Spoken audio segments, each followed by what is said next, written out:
Hello, everyone, and welcome to Evolve Yourself TV. I am Agni James, and apparently I like to cough a lot before I go on stream, so sorry about that. It's just one of those things, though. Sometimes if you have to cough, you gotta cough, and it's better to do it off stream than on stream. This time I think I hit the mic button a little too early. JT Farms is here. What is up with you, JT Farms? Tell me about life, existence. Tell me about everything. I want to know your favorite color, your favorite type of pencil. Are you a number 2 pencil girl? Are you a number 4 pencil girl? Like what is your? Tell me about your world. C. Wuchich is here. Hello. I haven't seen you in a long time. It's so good to see you. It's so good to see you. I was thinking about you the other day. I was wondering how you're doing. We haven't communicated in a while. I hope all is well with you. I hope things are going great in your life. What's new with you? And we got Cadaver Lathatherit. I love that name, by the way. It throws me off every time. Cadaver Latherit. Such a good name. How are you doing? How's everything going with you? I hope existence is finding you well, and I hope you're finding existence well. Because, I mean, if we got to be here, right? We got to be in this place, on this world. We might as well try to enjoy ourselves. And there's been a lot of different ways that people have discussed about how to live one's life throughout the ages in order to best enjoy oneself, right? The hedonists, the absolute hedonists, think that we should just pursue pleasure and avoid pain at all costs. But that doesn't lead to a very satisfying life, right? And then there's tons of other philosophies. Buddhists say we should detach ourselves, and that can help us relieve us from suffering. And there seems to be a little more wisdom in that. Taoists say it's all a contradiction, and we should look for balance as well. So that's kind of a cool way of thinking about it. Let's see. See Wuchichi said likewise, hanging in there. I always say that too. I always say hanging in there, but like what does that even mean? I mean, it means we're just like barely like hanging in there. We need to really be enjoying life. Why are we not filled with joy all the time, right? And that's kind of a cool starting point for the segue for this next transition in the channel, in the stream. I feel like we accept just like kind of like going through the motions of daily life. We accept that we got to get up, go to work, come home, do some cleaning, work out, maybe do a little reading, go on Twitch, go to bed, right? It's like, I don't know. It's like so many of our hours are eaten up in the day, and like we can find joy when we can, but just hanging in there, we gotta be more than hanging in there. We gotta do more. We gotta really tap in to that peace and love in our hearts. If we can do that, then we're going to be doing more than hanging in there. We're going to be feeling that love. We're going to be feeling that energy, feeling that vibration, and that's what I try to teach. I start out with myself, because it's one of the hardest things in the world to do is to maintain peace and love in your heart, especially when everyone around you is losing their head, right? To try to be calming and peaceful. It's really challenging. Some people can do it better than others. I struggle with that on a daily basis, right? Let's see. JD Farms, you say you jumped from Kitten Stream to Grace Yoga, now you're here. You're going to be floating on high the rest of the night. Well, yeah, I mean, if you checked out Kitten Stream, you're going to be feeling good to begin with all the energy work. Grace Yoga Stream is incredible with all her meditation and yoga and whatnot. She always gets me in a really tranquil state. And now you're here. Yeah, this is going to be a good night for you. You basically hit up 3 of the healthiest channels on Twitch. So way to go. If you're looking for mindfulness, you're in the right place. I'm going to try to help you with that. And I ate awesome. I ate awesome. I think you mean R, but yeah. That would be kind of cool if I ate awesome though. Like, what would that even look like? How do you eat awesome? That doesn't even make sense. I think that question misfires from the start, right? You can't eat awesome. That would be like eating like a verb or something. Eating a quickly, right? Or an adverb or something. I don't know. See Wuchich, you are what you eat. I disagree. I think the phenomenal body, right? The material body might be more prone to that, right? Because if you're taking in the nutrients from a given plant or whatnot. I'm sure you're becoming part of that, right? In the bodily sense. But I don't think that the soul is actually becoming that. I think it's more of a matter of what you accept as your fundamental premises on the nature of reality, right? If you think that like we are a body and that is our fundamental essence, then yeah, absolutely, you are what you eat. But if you think that there's like a soul or some kind of like divine energy that exists within you, then you are not what you eat, right? Because the food isn't even touching that place of joy and love within you. There's like a barrier, there's like a separation between that stuff. Eat some awesome egg. I need to eat some awesome. I need to eat some awesome. Yeah, that would be interesting. I think that's kind of funny. I think that's a good joke we should run with you from now on. Like I eat awesome, and you could eat awesome too. I should put that in the channel points. Oh, that gives me a great idea. From now on, in the channel points, I'm going to be able to eat some awesome on a every stream I do. And I don't know how many channel points to put it for, because like I can only eat so much awesome in a day, but like my belly is not as big as it used to be, so I just can't shove in as much awesome as I need to. But I can eat a decent amount of awesome. I think like I try to eat at least like 17.689 grams of awesome a day. I feel like if I eat exactly that amount, I don't feel too heavy. I just feel straight up awesome. No difference, right? Everything else is good. See Wuchit, yeah. You say yes, yeah, right. See Wuchit, you also say our mindsets when we eat affects how we absorb nutrients. You know, that's interesting. I think I've heard some scientific literature supporting that, right? Such that like if you are in a very stressed, like super anxious state, right, you're going to have more adrenaline and like you're going to have more like stress hormones flowing through your body, and you're not going to process that food as well as if you were in a very like calm, peaceful state, right? Or if you eat something and like then you go out and run a mile immediately, like your body's going to react differently than if you're not exercising. So like there is some validity to that. That's a really good point. I like that you bring that up. I like that you can bring up the science aspect. That's always something cool with you. You have that science background, so you know these kind of things. JT Farms, you're saying you do, haha, yeah. 10,000 channel points? What do you think? 10,000 channel points? Oh, we got Hyperdumb here. He's lurking. Okay, he's delved deep into the source of creation. He's experiencing this. Lurking because D&D, totally understandable. Just enjoy the channel. Enjoy the channel. I hope you get something out of it and do some D&D, But yeah, so like, I don't know, things are going pretty well. For me, today was a really crazy day because I've been having back pain for quite some time. So I finally went to the rheumatologist. It's like, what am I getting old or something? Like, who the fuck goes to a rheumatologist, right? But I guess I got to go to a rheumatologist, and just they wanted to rule out that I didn't have arthritis in the lower back, because like when I like work out really intense, I don't know if I'm overdoing it or what, but like my lower back always gets jacked up, So and then like the next day I have to like do 3 hours of yoga before I can move in the morning, right? But yeah, so that's kind of how that's been running. JT Farms, you're saying, where does one buy awesome? Okay, well, there's a special store in Chicago, and Kittens actually knows about this store. It's on Cicero and Division. It's right next to this convenience store that used to be there in 1995 called Jingo.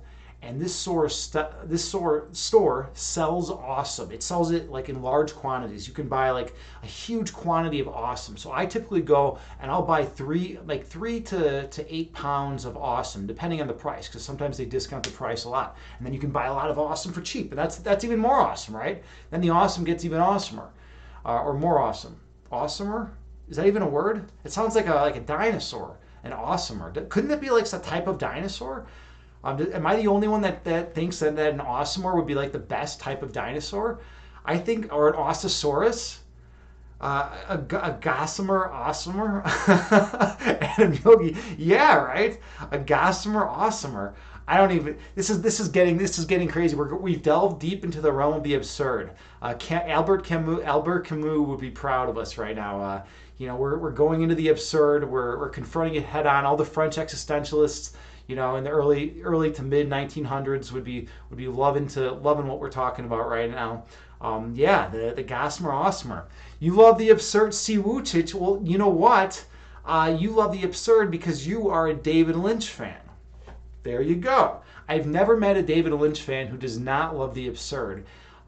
David Lynch is a director, for those of you who are unfamiliar, who has made some of the who loves delving deep into the heart of absurdity, because that's part of the human condition. In fact, there are a lot of people, like some of the French existentialists like Sartre, um, Camus, and that crew, right? And they'll argue that like that's part of human nature. Is that contradiction, that absurdity, right? And that we shouldn't try to look at everything through strictly a logical framework, because then we're missing part of the human condition. And that's the whole point. We want to see humans as they actually are, not as they should be according to logical rules or whatnot. So that's kind of neat to think about. Adam Yogi, Lestranger, yeah, Lestranger. Yeah, Simone. I can never pronounce the name right, but it's Simone de Beauvoir. I was an analytic philosopher, so I never got any exposure to continental philosophers except through my own readings. But yeah, she was one of the pioneers of a lot of things, and feminism especially too. And she did a lot of great things. She's the author of Second Sex, for those of you who don't know. She was a wonderful, incredible person, and she pushed the realm of philosophy in a new direction, right? She pushed it because it was a little stagnant. In the early 1900s, you had the logical like positivists and their whole movement, right? And they wanted to make language super clear, and they wanted to make it such that things could only be interpreted in one way. They wanted to get rid of ambiguity. That was kind of their project, right? They didn't want any ambiguity in communication. They believed, communication should focus on just one way. But then you lose out on the metaphor. You lose out on figurative speech. You lose out on symbolism. You lose out on a lot of good stuff. But the trade-off is that everyone can understand exactly what everyone's saying. It's the equivalent of writing in a computer language, right? When you write in a computer language, when you program, you don't want ambiguity, right? And that's what they were pushing for, that with the human speech. And that's kind of an interesting thing to think about. She was Sartre's partner. Yeah, she was Sartre's partner. I think, and wrote anti-Sartre stuff like The Ethics of Ambiguity. Hope that's right. To the Google machine. Yeah. She was. I remember they were a couple. And she did write some stuff that pushed back on a lot of his writings, and I think that's kind of cool. I think it's kind of neat to explore that realm, right? To explore the notion of like a couple actually writing, writing pieces of work, pieces of art, you could say, in this sense, philosophy, that actually push back and argue against the other, right? That's kind of that means you must be really secure in your relationship, right? It's like you just completely demolished an argument of your spouse, and you're like, secure in your relationship with them. They're going to love you at the end of the day, and that's pretty awesome, right? That they could do that. Those French existentialists, they had some good stuff going. Yeah, wow. We've been all over the place today. This is good. So I don't know what else is new with everyone. Yeah, yeah, and that's the thing. I don't know if you know this, Adam Yogi, but all those French existentialists, they would hang out in coffee houses, and they would just sit and they would spend the whole day just hanging out in coffee houses, discussing philosophy, reading, drinking coffee, just enjoying themselves. They would congregate there and they would discuss all sorts of pertinent, salient philosophical issues of the time, right? And it was a really cool vibe. It was a cool. I don't want to say experiment, but it was kind of novel, because they would all congregate and just discuss philosophy, but it wasn't in a strictly academic setting. They were in these beautiful, French coffee houses. So it's kind of neat, right? Yeah. Totally cool. Imagine them sitting at breakfast over a French press and croissant. Yeah, I know, right? They're just sitting there and they're just, yeah, Sartre's like, oh, and, here's my ideas. And Beauvoir's like, yeah, but you're wrong because of X, Y, and Z, and I'm gonna, write a book to prove it, right now as well. So that probably made for a really good dialogue between the two, good dynamics. Imagine if you could just like be a fly on that wall, right? Just sit in and on a conversation between those two back in their prime when they were like super mentally sharp and they were with it and they were ripping apart new territory in the minefield of existence. I mean, they were moving things. They were movers and shakers. I mean, the analytic philosophers don't like to give them that much credit. You know, analytic philosophers want none of this ambiguity stuff. We don't want any figurative speech. We want to keep things, the logical positivists at least, I'm sorry. But analytic philosophers too, there's kind of like a hangover from the logical positivists into their field. But the continental philosophers, I mean, you go into continental philosophy, that's what you're going to be discussing all day. You're going to be discussing those philosophers. And for those of you who don't know, analytic philosophy is the philosophy that's done primarily in the USA and in England. And continental philosophy is the philosophy that's done in Europe and the rest of the world. So that's kind of the distinction. Continental philosophy is more in line with Eastern philosophy, I'd say, and it allows for contradiction. It allows for things to contradict. Like you could have two opposing ideas in your mind, and that's okay, according to a lot of thinkers in the continental camp.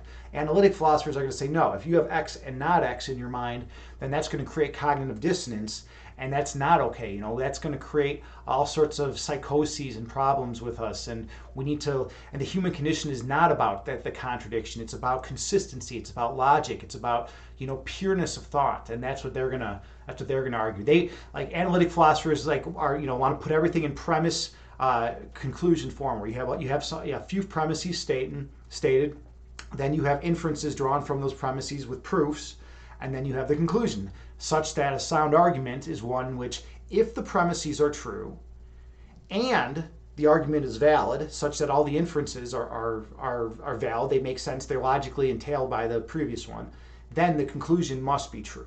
So that's kind of a cool thing. That's what analytic philosophers do. We like our proofs. We like that solid evidence, that logical proof. But I strayed from the analytic path, and that I delved into continental a little bit, but it was all on my own.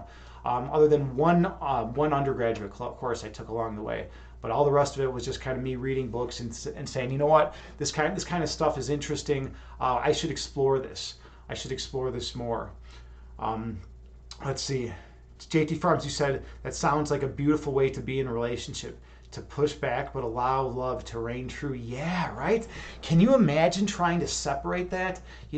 It's like your life's work is going in one direction, your lover's life work is going the other direction, and then they just come to a collision, right? They butt heads about that life work, but you're still able to love that person, and you're still able to be with them. You want to be with that person, even though your work is in complete contradiction to theirs. In some sense, it's not. A lot of they agreed over a lot of things, but there were certain aspects of their philosophies that did butt heads a little bit, like Adam Yogi was saying. So, yeah, this is cool. All right. Well, what else is going on? Echo chambers don't move things forward. It's just tic-tac-toe. Echo chambers don't move things forward. It's just tic-tac-toe. That's kind of interesting to think about. Yeah, you're right. I agree with you. Yeah, exactly. No, I think that's a cool way to put it, though. I've never heard it put that way. Echo chambers don't move things forward. Because if you're just like a yes man, if you're just sitting there, or a yes woman, whatever, however it's, if you're just sitting there and you're nodding your head to what the other person's saying and you're just agreeing with what they're saying, right? Yeah, you're not developing any new ideas. There's something about the tension, about the resistance, about the struggle between two competing ideas, right?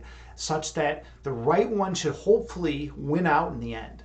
That's the notion. At least that's what philosophers do, right? We have faith that eventually the right idea is going to win out because it's going to be superior to all the other ideas. It'll be the most tenable. It will be able to defend any assaults from other ideas, right? Because it's strong and it's locked in, and the thinker, whoever came up with the idea, hopefully has created enough rebuttals of the objections that have come up to this idea to make it such that this idea really is locked into the human mindset. And once it gets locked in, then once a new paradigm comes and changes our vision and changes the way we view the world, then that new idea can spring to fruition.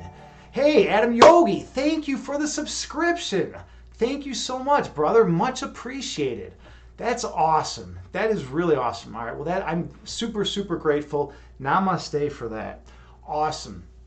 But yeah, I like your notion about echo chambers, and yeah, we need new ideas to come forward to challenge the existing ideas, right? If we try to like go back in time and go and look at the earlier ideas and just try to revert to that kind of mindset, it never ends up pretty, right? It's always like weird. There's always weird effects and things that happen that make it you don't make it such that you don't want to live in that mindset. You want to live in that time period.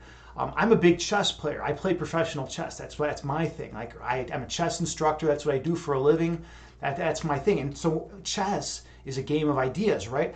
Like white always starts and white makes a move. And what white is actually doing is presenting an idea to black. It's like saying, hey, here's my idea. And then black has to see white's move, formulate an idea of her own, and then push back by giving her response to white's idea.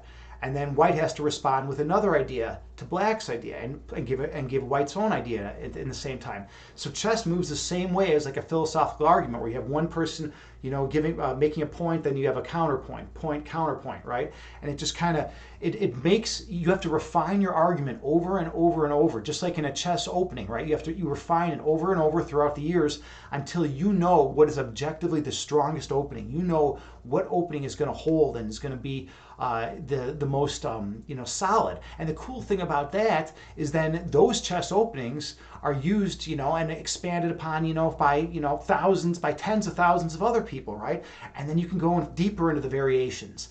And then every once in a while, like when something really cool happens with the advent of computers. We were able to analyze positions super, super deep, right? And now with computer AI, it's like crazy. Computer AI is just going in with such depth, and it uses such an amazing artificial intelligence to analyze positions. So a lot of our old notions about chess have actually been proven wrong. And this is crazy because we're talking like the masters, like Gary Kasparov, Bobby Fischer, like some of the best players of Magnus Carlsen, Magnus is too new, but some of the best players of all time. They didn't have the computers at their disposal. Kasparov did initially when he played Deep Blue, later on in his career, but early on he didn't have it.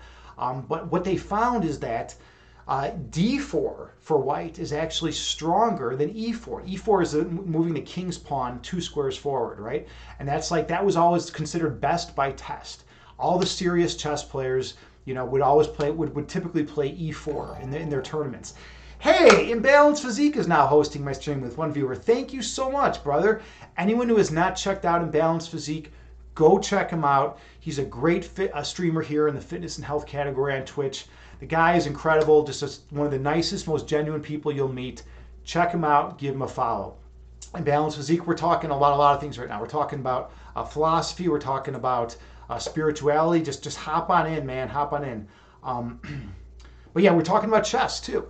Anyways, so they've come to realize now with computers that D4, the opening that I actually play typically, is actually a stronger opening than E4. And so that's kind of cool, right? We didn't know this for all this time. All the best, the super grandmasters, the best players in the world were playing E4 every game. And now it's like okay, and people are starting to play D4 more, and they're looking at it, and they're looking at the lines, and you're getting to these very intense positional battles. And another cool thing that AI has taught us is that sacrificing material is perfectly fine and is much more okay than we think, as long as we can develop a positional advantage. The AI is telling us is that position on the board is more important than material. So you could be down a bishop, but if your position is stronger and you can lock out your opponent, then you're in better shape even. So that's pretty cool. So computer AI, Google's AlphaZero. First it conquered Go. It became the best Go player in the world, and it just did that by playing itself over and over, for like a couple days.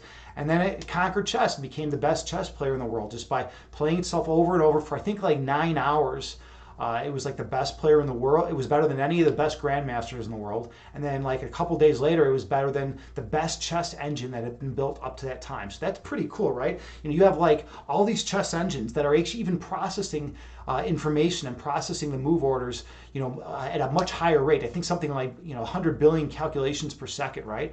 And then Google's AI slips in AlphaZero and comes in and is calculating even at a much lower rate, like orders of magnitude lower, but it still is better because it's smarter AI. I always thought that was pretty cool, and it's basically telling us that positional advantages in chess are much more important than material. All right, that was super loquacious talk. I need to go back because I definitely missed stuff. Okay. Adam Yogi, you said, so it's nice to have someone to push back. I made it up earlier today, actually based on something that happened between some people I know. Interesting. Well, that's cool that you can talk poetically like that. Because that's a really cool way. Echo chambers don't move things forward. It's just tic tac toe. I mean, I think it's beautiful. I think that's a beautiful saying, man. Like I used to write down, try to like meditate and come up with poetry, right? That was all because I'm a poet, and so is JT Farms. She's my resident channel poet, right? So she hangs out in the streams and she's coming up with poetic ideas and thinking poetically. And I used to always write down these poetic ideas that would come into my mind. So it's cool that you're coming up with these knowledge-based, these understandings, these pieces of wisdom, and you're able to write them down and record them. And you know what? Look back at them, a month from now, and just read them, or a year from now. Because I look back at my stuff that I've come up with from years ago, and it's like yeah, there's some wisdom in there. Another thing I did is I found some cool shows. Like I'm a big Star Trek guy, so some of the dialogue in Star Trek is genius, and some of the old science fiction stuff like Farscape. Some of the dialogue in there is just incredible, So like whenever I would hear a quote that would just blow my mind, I would always write it down. I'd write it down in my notebook. I had notebooks at the time, and I was writing down that. So that was pretty cool. All right. So C. Wuchit, you said mutual respect for being able to speak one's truth, but leave room for someone else's truth. Yeah, absolutely. Yeah, everyone should be allowed to express their own truth. But I'm a little weary of.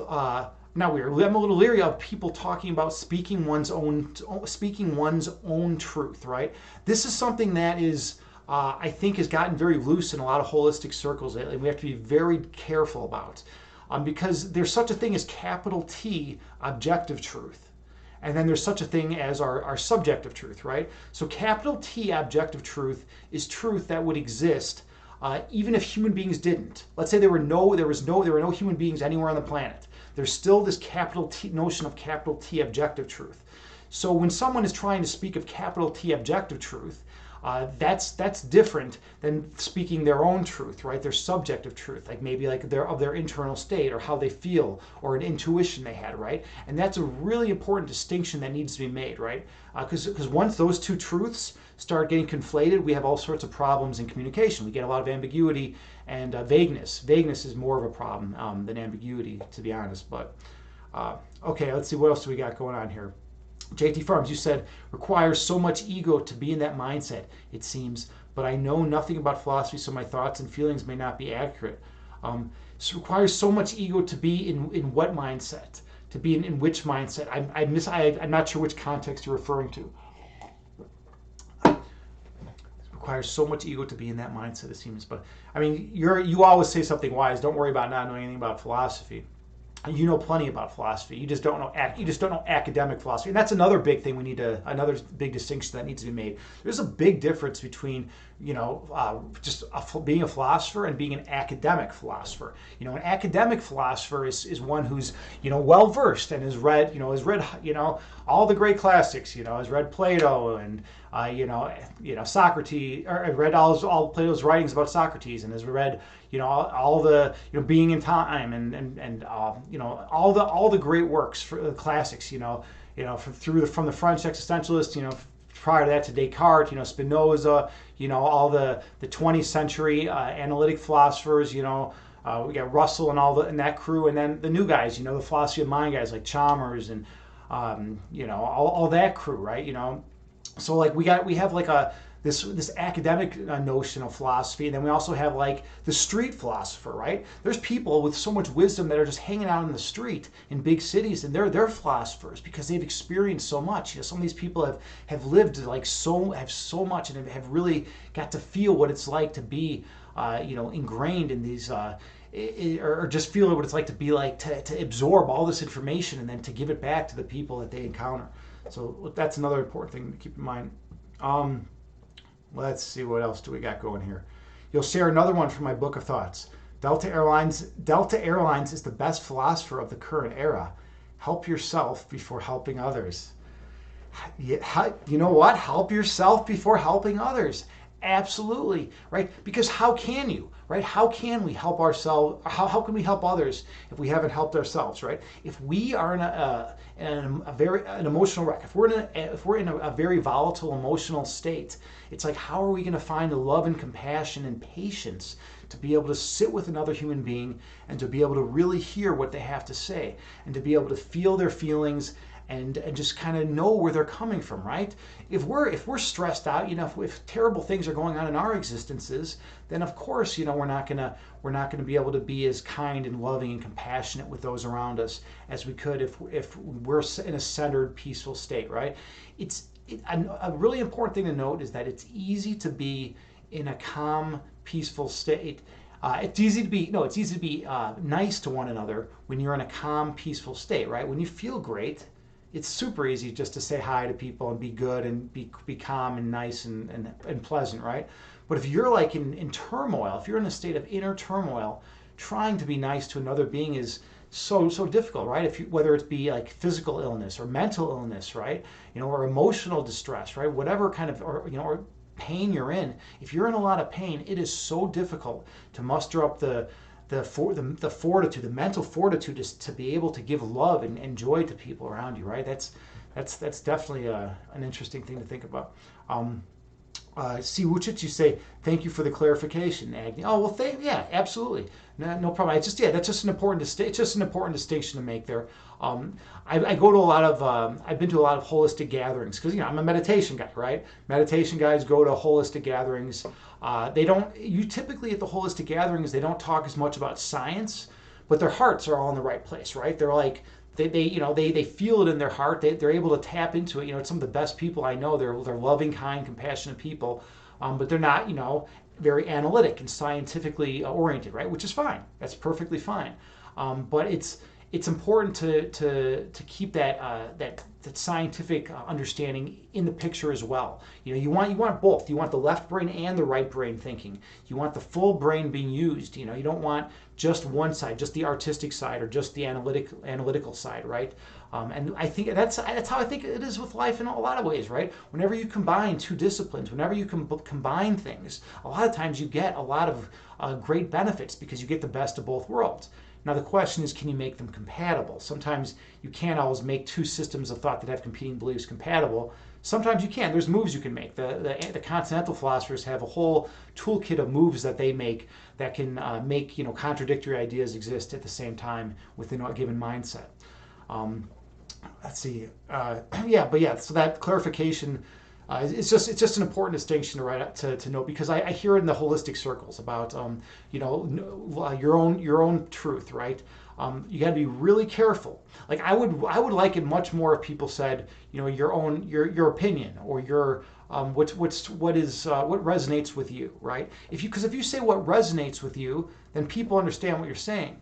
But when you start using the T word, the truth word, then it's like, okay, well, wait a minute. I'm gonna do scientific analysis. I'm gonna look through the process of induction through science, or on the other side of the coin, I'm gonna use a deductively valid argument and run through and look to make sure that it's a sound argument, and I'm gonna analyze it that way. And wait a minute, we're spitting out truth values that are either true or false, in the conclusion.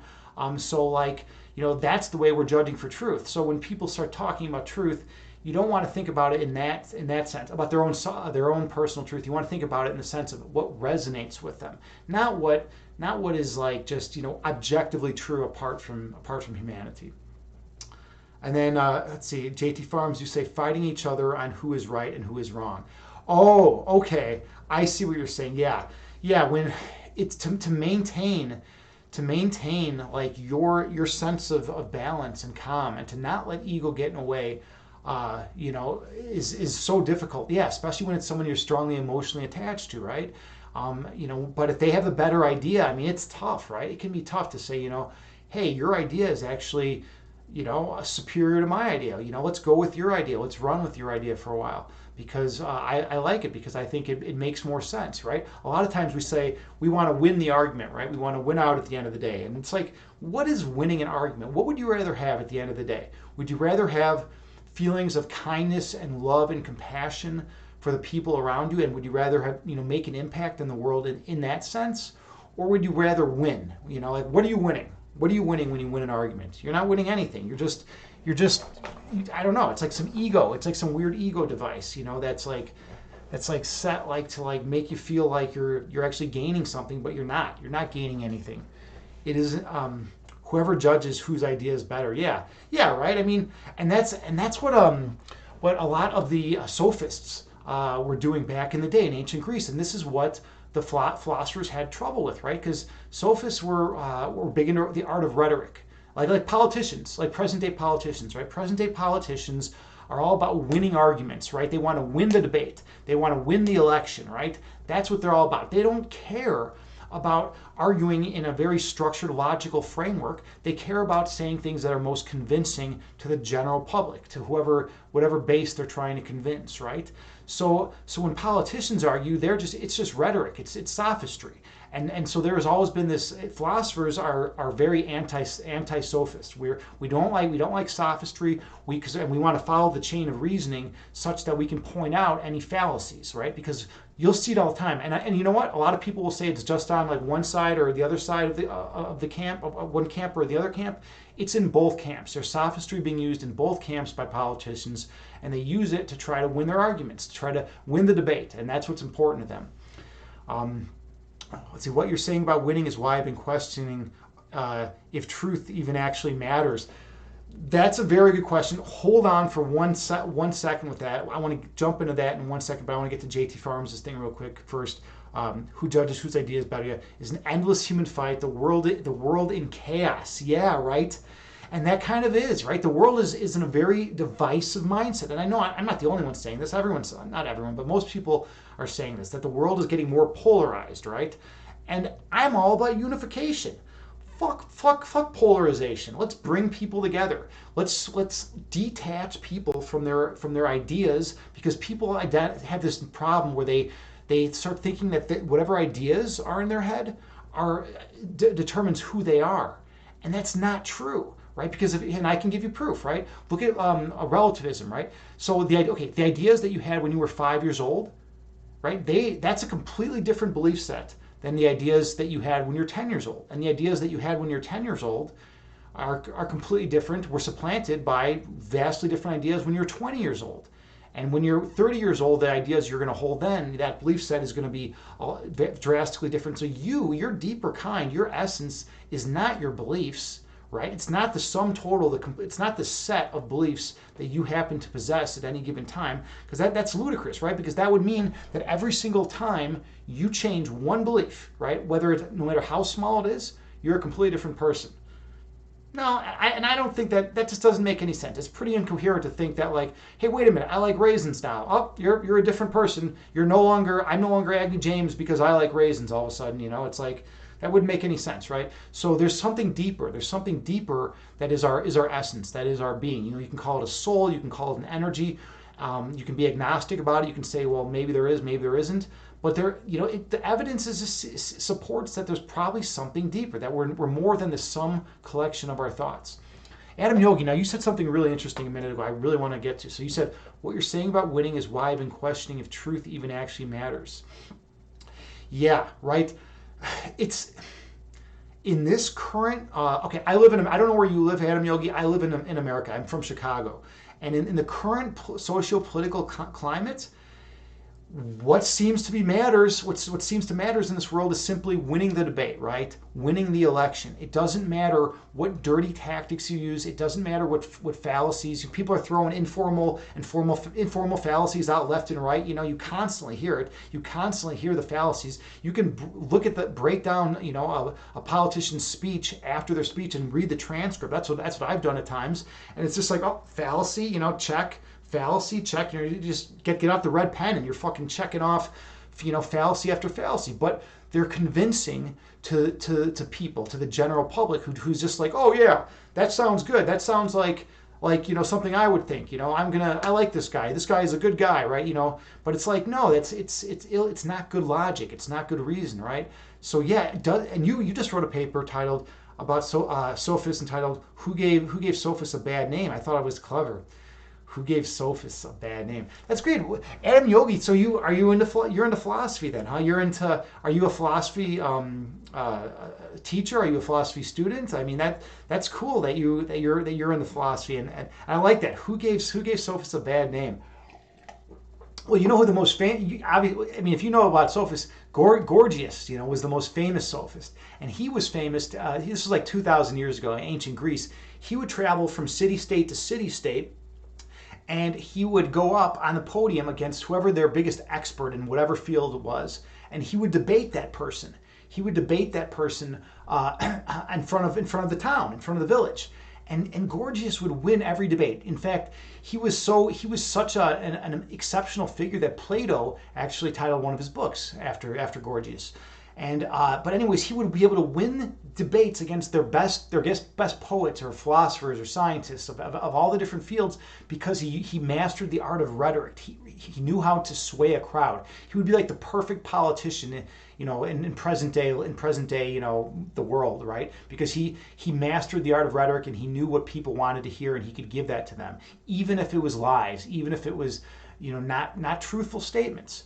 So getting back to your earlier questioning about, does truth even actually matter, or is it just about winning? I mean, okay, here philosophers like me personally, I say yes, truth matters more now than ever, because everything has gotten so spun from the media, and everything's gotten so whenever one side says X, the other side says not X. It's like, oh, there was this disaster here, and the other side says no, there wasn't. Or, oh, the vaccine, and the other side says no, the vaccine is not good. And one side says the vaccine is good.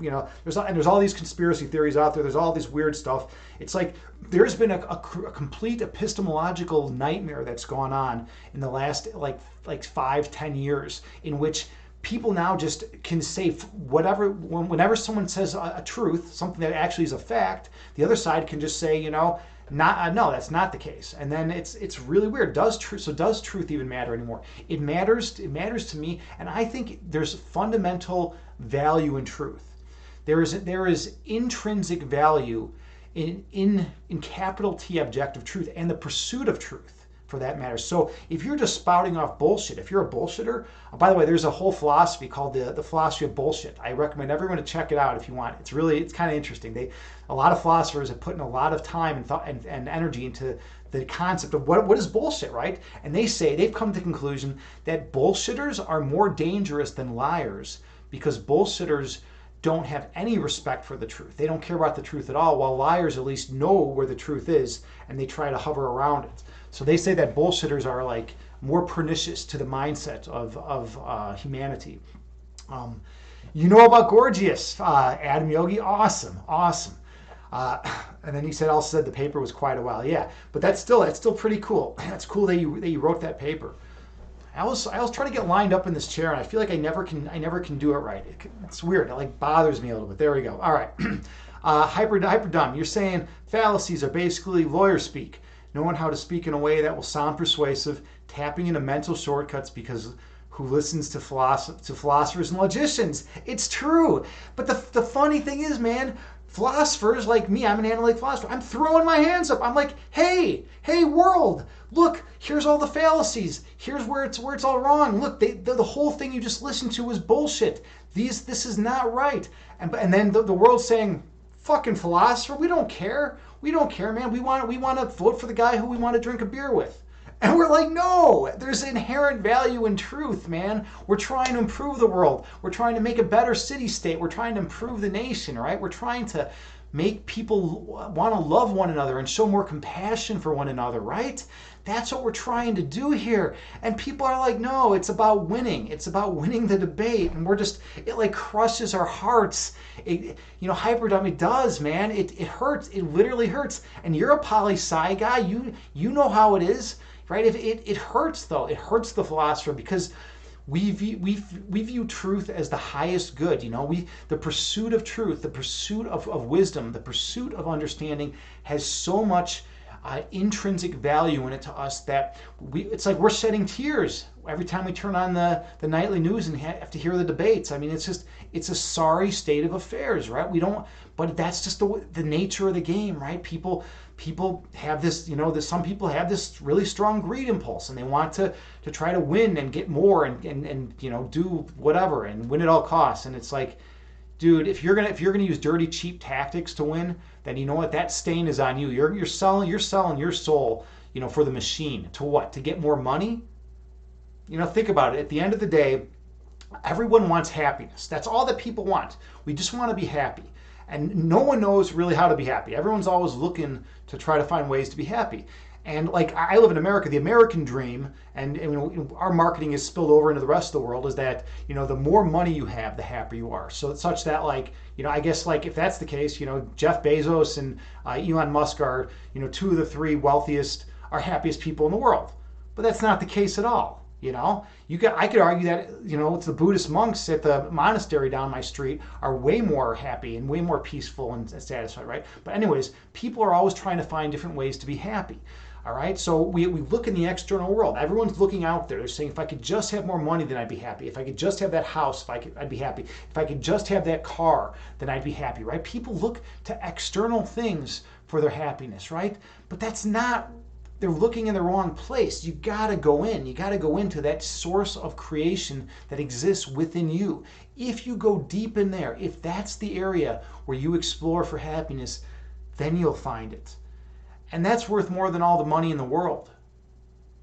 Finding that inner peace, finding that love, finding that joy, that's all that it's about. I mean, we can't quantify it. We can't say, oh, I have X amount of dollars in my bank account. But when you have that inner peace, you don't care what other people think about how much money you have in your bank account, right? Because you're in tune with who you are. Adam Yogi said, yeah, Gorgias is gorgeous. He is. Gorgias is gorgeous, right? So that's a funny thing to think about. I like that. And the Hyperdom, you say, but I like winning. Conspiracy theories are a conspiracy to mislead, misinform, and distract people from the real problems. I call it conspirinception. Yeah, and that's what they are. A lot of times they're deflections, right? They're ways to just move people. You don't want people going to the heart of the problem. What would happen to the marketing world? If people, all of a sudden everyone realized that they did not need to buy all this extra shit to be happy, that extra shit that they buy is usually not having any influence on their overall well-being. If people actually truly understood that concept, all of a sudden people wouldn't be going out and buying stuff. Amazon sales would be down. I mean, this would be a crazy place, right? It would be like people actually were just existing and enjoying life, right? So the marketers and advertisers want to push on us. They want to push on us all of the bullshit, if you have our product, then you will no longer have this problem, and then you can finally be happy. Or if you have this product, then you'll get laid more often, right? Bullshit. It's all bullshit, right? But you got to see through it first. And if you're brought up in that culture, if you're indoctrinated with those beliefs in the Western civilization marketing notions that kind of permeate all of our beings, because we watch television, we watch ads, we see ads all the time, right? Then it's tough to step outside of that box. It's tough to take a step back and actually get away from it for a second, right? But that's what we try to do. We got to try to do that stuff. All right, Adam Yogi said, okay, so in wrestling, the bearer of truth, I agree, truth matters, but does trying to grasp the truth, the act of chasing the truth, is that worth it? That's the question I keep tic-tac-toeing, because in the end, false truths are held as truth, and thus the tic-tac-toe game continues. Yeah, but here's the thing. The idea is, hopefully one day our human race will come to the realization that the game is not worth playing, right? And hopefully the truth will win out in the end. That's what we want. You know what? When you play a game of chess, if you're playing at a high level, if you play chess at a high level, eventually the truth comes out. You know whether your position was better than your opponent's, and you can even you can input all your moves into a chess engine at the end of the game, and it will tell you. It will say, was this a mistake? Was this your best move? Was this your second best move? And it will tell you exactly. It will give you a numerical value of how good your move was, right? And so the idea is hopefully eventually we'll get to a point one day where human beings will realize, hey, you know what? There are certain things that are more important than winning, like truth. And you know what? Once we find the true idea, then we're going to gravitate towards it. And we're going to go towards that, and we're going to try to expand on that idea, right? Okay. And then Hyperdummy said Elon Musk always looks hella mopey. Mope why? Yeah. Elon Musk is a weird dude. He's just a weird guy. I don't even try to understand the dude. I think he does sometimes kind of have fun. He's able to have some fun here, but he's also a very, very interesting fellow. I'd like to sit with him for a few minutes and talk philosophy. I wonder what his ideas on philosophy are. Is his mindset totally ingrained in the material world? Or is he really like delving into metaphysics? Is he concerned about the fundamental nature of reality? I wonder. I kind of get the feeling that Musk takes a more deterministic viewpoint of reality, such that he thinks that everything that was going to happen was determined at the time of the Big Bang or whatever first cause was. Right? That's what we say in philosophy. We say at the time of the first cause. And Siwuchit, you say, Agni. Yeah, that's my hope. Yeah, and that's the thing. Hopefully the truth will win out in the end. And this is also really important in my conception of free speech. Now, there's a lot of people out there, right, that are arguing right now, and typically in America, it's typically on the right and the right spectrum, right wing spectrum. They're saying, our freedom of speech is being infringed upon, right? Blah blah blah. I'm actually sympathetic with that. I think people should be allowed freedom of speech, even if it's abrasive. And the idea is freedom of speech is so fundamental to our being, to be able to express oneself. That is so fundamental that you got to just express yourself and hope that the good guys win out at the end. Hope that the better ideas are going to win out, even if it's by someone you don't like. I mean, I had a couple friends over the other day that were talking about a subject that I didn't really want to get into. It just didn't sound good, right? But you know what? It's like, and they were like, we know your views don't align with this. Do you want us to not talk about it? I was like, no, it's perfectly fine. I want you to have free speech. I want people to have free speech overall, unless it is going to obviously directly physically hurt someone, right? If someone's going to yell fire in a movie theater, it's obvious that that's not a good use of freedom of speech, and there should be legal repercussions. But people need to have a voice, and when you stifle speech, when you block off freedom of speech from people, then all of a sudden you're putting a noose around their neck and they can't talk. Right, so and there was a cool paper that was written in Harper's magazines by 100 academics. I think 90% of them were Democrats even, but they were more moderate Democrats, and they were saying that there's been less that freedom of speech is being infringed upon. And then it was kind of crazy what happened, because then when they wrote that paper, people were really jumped on them. They tried canceling them, and they were just writing for freedom of speech. And these are Democrat academics. So it's like we got to be a little bit careful, right? This is a crazy pivotal moment in our history. But don't let go of freedom of speech. Fight the good fight for what's right, but don't take away our ability to communicate, right? Okay, and then JT Farms, you say your passion is fire love, witnessing Agni and passion. I am a little bit on fire right now, right? Because there's a lot to be on fire about.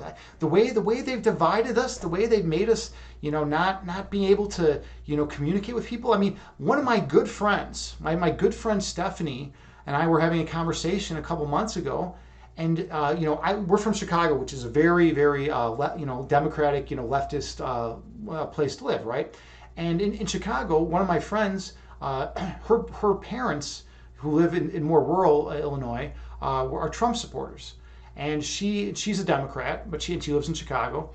And her friends were literally telling her that she should cut off, completely sever all relations with her parents.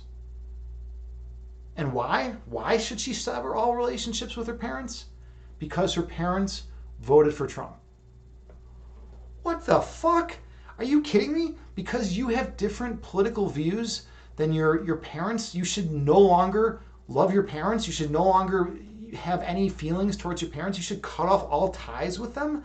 That is madness. But that's what the world is going to. If someone ever tells you that, tell them to F off. Say, fuck you, man. I'm not gonna do that. That's absurd, right? These are the people that raised me, that care about me, and we share, a ton of values. We have a very similar belief set, where we both, help each other out and would do whatever we could to save each other's lives. We'd give kidneys for each other.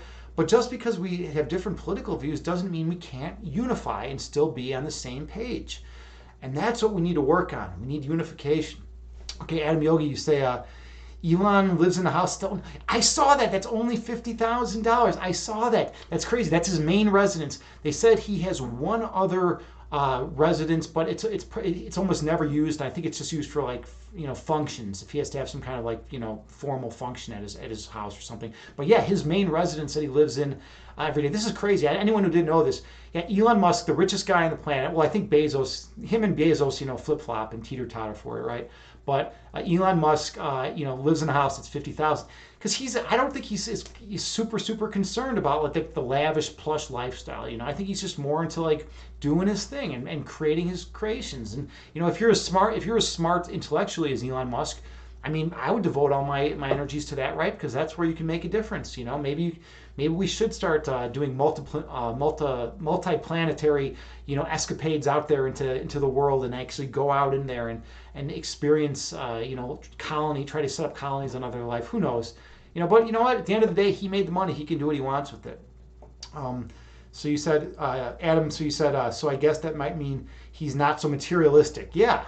I mean, you're right. Or at least that's the image that he's trying to give away. But I don't think he cares as much about images. A lot of the other, big rich dogs do, right? He's more of just, he's kind of like a prankster. He's kind of like a jokester, right? But he's also brilliant on top of that. But yeah, I do get the sense as well that he's more less about materialism and is more about just doing his own thing and creating, right? That's his thing. He wants to use his intellectual gifts that he's been given to create to the best of his ability, and I think that's totally on point. Okay, so that was a lot of talking. I got impassioned there. JT Farms was right. I got impassioned. When we talk about philosophy, it's kind of hard for me sometimes to restrain myself. So yes, JT Farms, those of you who don't know, is the resident channel shaman. She is our shaman, and she keeps the bad supernatural forces at bay. And she also reminds me to breathe, because every now and then it's, especially since I'm a meditation teacher, I mean, it would be kind of weird if I wasn't breathing myself, right? So these are all important things that we gotta think about. Yeah, I gotta breathe, right? So yeah, I know, Adam Yogi. She does a lot for this channel. She's actually one of the most dedicated people we have here on Evolve Yourself TV. She's always here, and she keeps the energy good. She's like the cleansing force of the channel, right? I'm out there bringing up all the wild, intense ideas, and she's surveying the energy, below the surface and seeing hey, are people here? Are they feeling enough love? Are they feeling enough compassion? What's the vibe like? Does Agni need to actually breathe a little bit, right? Because sometimes I forget to breathe, right? And that's kind of a thing, right? Breath is very important. I say it all the time. I'll be saying it in this meditation today. So, yeah, that's great. This has been an awesome conversation. Adam Yogi, thank you again for the subscription. That was awesome. And thank you again for the insightful comments. That's why I like you and Hyperdumb and JT Farms coming in here. When you guys are all in here, you guys and gals, it's it's incredible. The energy is great because it's pure from JT Farms, and then we get the more poetic beautiful lines, that are said from the poet J.T. Farms. And then Adam Yogi and Hyperdom's cracking me up all the time, and he's also poli-sci. He knows his poli-sci better than anyone else in here. So like, he's given me insightful comments and stuff, and he's a wise dude too. And it sounds like he's had a lot of life experience in some areas, from at least from what I get from him. And then Adam Yogi, you're like the philosopher, man. You've been thinking a lot. You write down your insights. You're a yogi. I mean, I'm a yogi too. I go to Bikram yoga 3 times a week. I do my morning vinyasas, every day. I do yin yoga. Yoga is my way of life. Yoga. If I had to identify myself with one group out there, it would be yogis, right? It would be a yogi. That's like who I feel most in tune with, because it's not. And a lot of people, there's like a mischaracterization of yoga. A lot of people believe that yoga is all about the movements. It's all about doing these crazy stretches with your legs over your head, and that unless you can do that, you're not a yogi. But that's not even what yoga is. Yoga at its most simplest form is all just breath, says the guy who's not even breathing much, right? So yoga is breath, right? At the most fundamental level, yoga means breath. So that's what a yogi is, and so that's what I identify myself with. If you had to have to choose one, I'm also a chess player, right? That's my thing. I'm a competitive chess player. I'm also big into heavy metal, which is kind of, some people would say, is contradictory to meditation, but I don't know this. Oh, here's something I wanted to share with you guys. This is kind of cool. Hold on. We needed.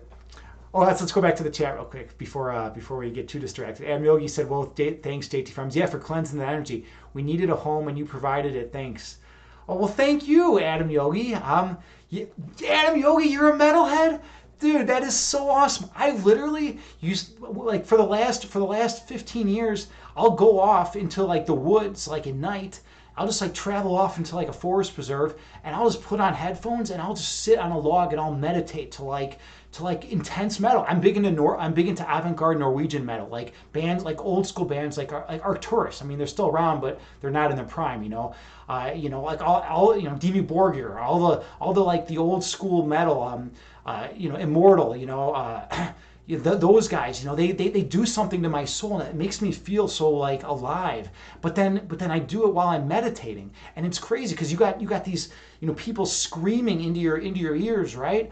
But some of it's very melodic, of course, when they bring in the clean vocals. But then you have like the growls and the screaming, but you're out in nature and you're like, and you're feeling it. And then I like it because if I can keep my calm and my peace when I'm listening to heavy metal, if I can maintain a perfectly calm Zen mindset when I have the most screaming, blaring noise in my head, then I'm going to be able to do it easier in the external world. It's like practice for me, right? Because when you're out in the external world and you get a scratch on your new car, you're not going to react as strongly because you're going to be able to calm yourself, because it's like a Spartan training for the soul. Go out.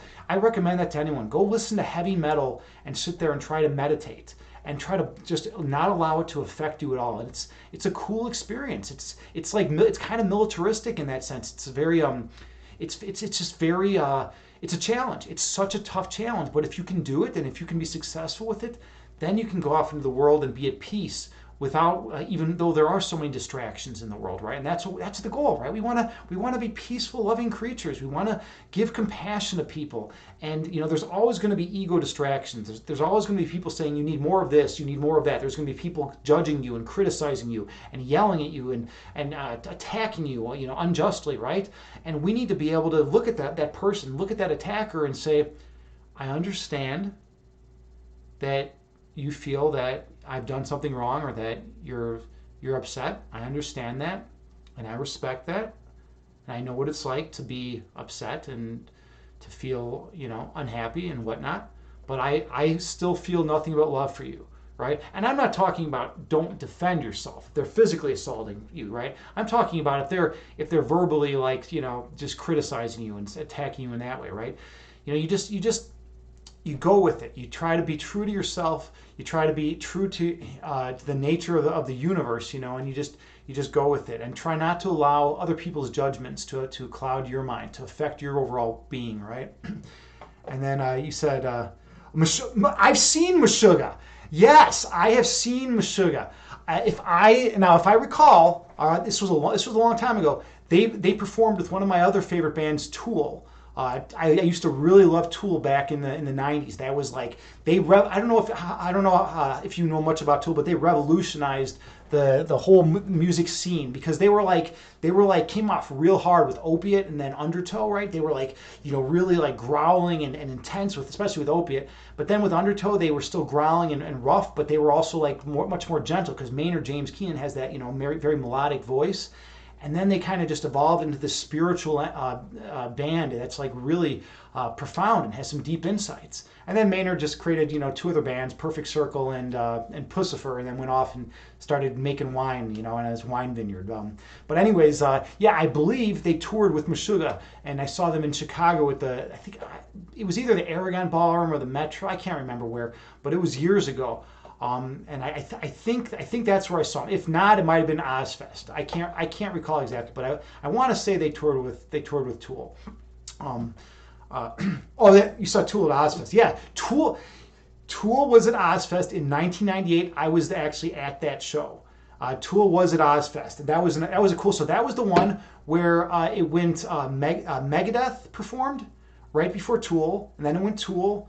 And then Black Sabbath performed at the end. Ozzy performed at the end, and that was a cool show. That was a really cool show. That was actually my first Ozfest, and that was an awesome, badass concert. I remember it was crazy for me because I got a ride with my buddy, and my buddy and his girlfriend, and like my favorite band at the time, Tool was about ready to come out on stage. My friend's like, we got to get going. And I'm like, what the fuck? What are you talking about? We got to get going. And he was my ride, right? And he's like, we got to get going. I didn't realize the show was going to go this long. Sorry, man. We got to go. And you know what I said? I said, dude, I'm staying. I'm staying here, man. I'm not going to walk out. He's like, we're like hours from your home. We're I think it was at Alpine Valley. It was like a couple hours away. He's like, dude, how are you going to get home? I'm like, I'll find someone. I'll find someone to give me a ride home. I'm staying to see Tool. And I went and I was looking around, just looking all around, and I ended up meeting up with another friend. I saw another friend sitting in the crowd, and he was willing to give me a ride home. And it was the most amazing thing. So that was truly a blessing. And then I got to see Tool and Ozzy, which I'm so glad I got that chance to see. It was pretty awesome. Okay, JT Farms, you're supposed to remind me to breathe. You're supposed to remind me to breathe again. Failure. Yeah, one of those experimental heavy 90s alternative bands. You know what?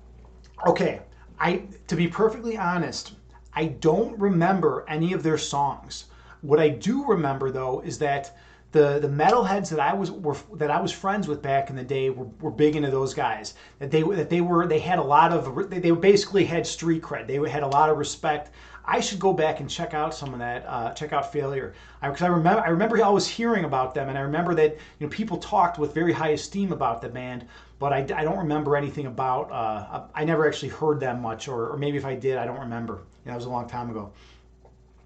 Holy smokes! I don't think I've ever heard of Failure. That's a deeper cut. Yeah, they're old. They're old school. Yeah, they're old school. Check out their albums Magnified and Fantastic Planet. Let me make a little note right here. Right now. Well, actually, this is easier. Sometimes it's funny how even though I have a keyboard here, it's easier just to write it down real quick. I can just, I don't know. It's just quicker to do. Magnified and Fantastic Planet. Yeah, I'll definitely check them out. I love the '90s metal scene. I love what it turned into. And what really got me into it, then especially, was what happened in Norway. I don't know, those of you who are unfamiliar with heavy metal, and I know some of you I just popped in and you're like, wait a minute, this is a meditation stream, right? What's this Agni James guy talking about heavy metal for, right? Because what I do is I go out in the woods and I'll listen to heavy metal, blaring in my ears as hard as possible, and I'll sit down on a log and I'll meditate.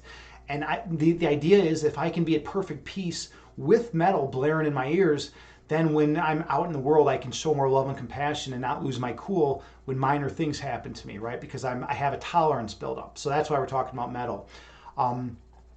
Yeah, yeah. Check out Magnified and Fantastic Play. Oh yeah, but anyways, Norwegian. So those of you who don't know about Norwegian metal, like something ridiculous, like something like 90% of metal bands are from Norway or something crazy. Like everyone in Norway is basically in a metal band or is in like five of them. That's like the origins of like the black metal scene. You know, it pumped out of Norway. And if you think about their culture, right, it's like it's very conducive to heavy metal, right? You know, like if you think about bands like Ulver, right, that just go out in the woods and they're talking about like the wolves and howling at the moon and like and all that stuff. And if you think about Arcturus and all the other phenomenal wonderful bands. Winds is one of my favorite bands. And it's he and Andy Winter, the creator of that band, it's amazing. He's a classically trained pianist, and so he created this band called Winds, and it's a heavy metal band, but they use clean vocals, and it's tons of keys and violin. And if you haven't heard of Winds, Winds, check them out. They're incredible. And there's another cool side story to Winds too. So I'm friends with Andy Winter on Facebook, right? And he's like the creator of this one of my favorite bands of all time, right? So it's like totally awesome. And one day he posted on there, I just got to this level in chess. I think he was like like a 1700 or something or a 1600 rated player. He's like, who's up for a game? And that's what I do for a living. I'm a chess instructor. So I was like, dude, Andy Winter, my favorite musician, man, how you doing? I'll play you. I'm a chess instructor. And he's like, let's play. So then I started playing chess with Andy Winter, my musical hero. Other than Trent Reznor, he's probably like my favorite musician, right? And we started playing chess over and over, and we played for years, and we still talk. And he said he's a chess addict. Like when he gets into something, he gets really into it. And he got so far into it that it was fucking up his music. He's like, dude, my girlfriend's like getting pissed at me for playing chess because I'm not coming up with this new. He was going to do the work for the new Sculptured album, which he actually ended up doing. He's been on I think two of Sculptured's major albums, right? One was Embodiment, and then they got this new one coming out on the 27th of August. So he did all the keys for those two albums, and he was supposed to be getting that work done, and he wasn't doing it because he was playing chess with me all day. It was ridiculous. So his girlfriend basically stepped in and was like, Andy, get back to making music. You're a classically trained pianist. You're one of the most brilliant musicians on the fucking planet, and you're spending all your time playing chess with Agni James. So he told me, he's like, dude, we got to stop playing, man. He's like, the girlfriend's saying I can't play, and I'm not making any music. So, but we still talk and we're still friends, and we're gonna play more. Especially now that the new album is just coming out, the new Sculptured album. By the way, those of you who don't know who Sculptured is, if you've heard of the band Aglock, it's Don Anderson from Aglock's other band, Sculptured.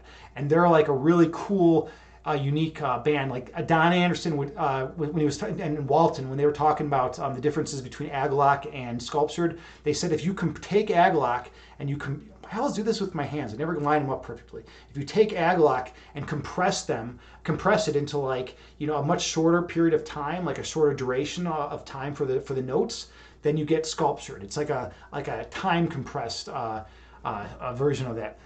Oh, look who's here! DJ Crushans, awesome. DJ Crushans, otherwise known as Imbalanced Physique. It's good to see you, and thanks again for that host and that raid earlier, man.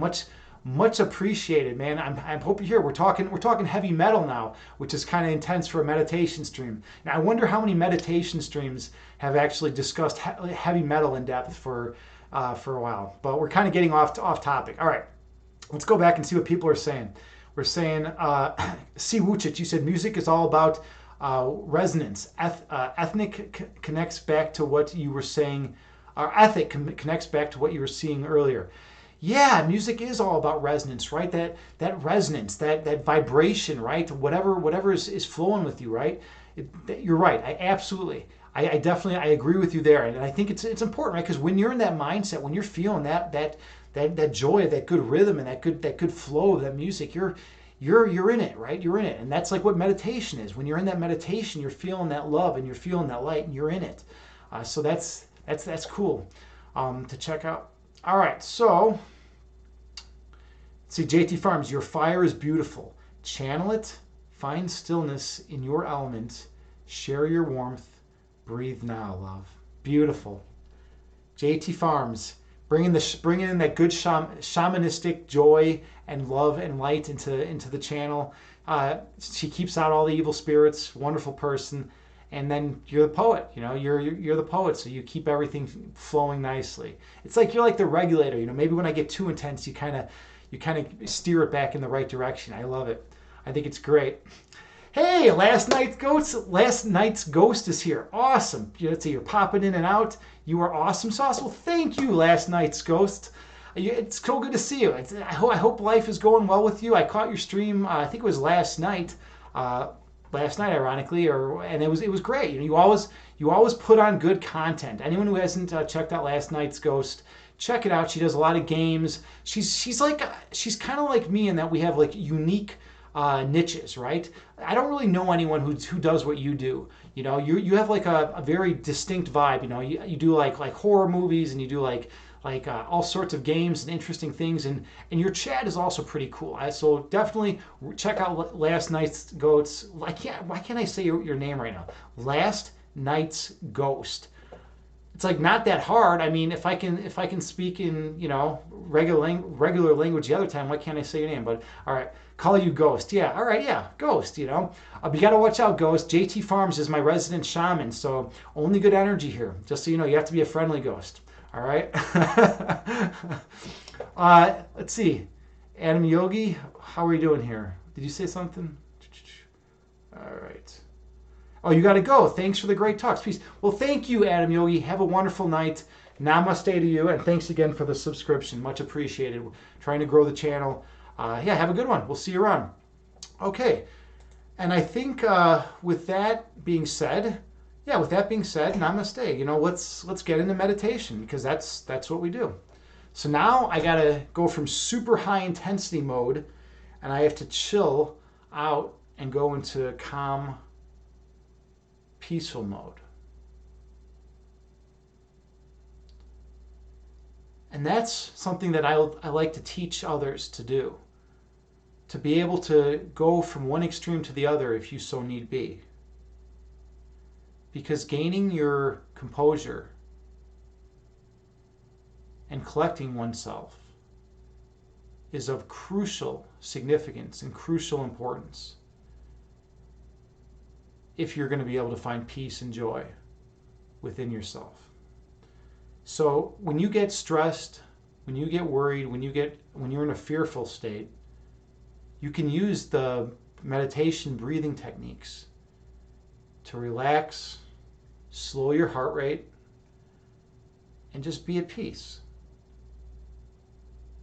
And that's more valuable than all the money in the world. You were anonymously blessed by someone in the community. Oh, really? That's awesome. That's awesome. If you are here, thank you, Odals. Anonymous. Cool. That's really cool. Yeah, I might have missed something in the chat earlier, but yeah, that's awesome. Okay, cool. Well, let's see. What else do we got going on here? I think we are ready for meditation. Yeah.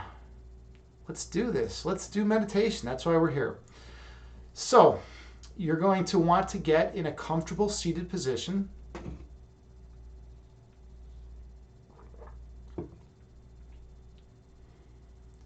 You're going to want to sit in lotus pose. You can sit cross-legged on the floor. You can sit with your back against the wall.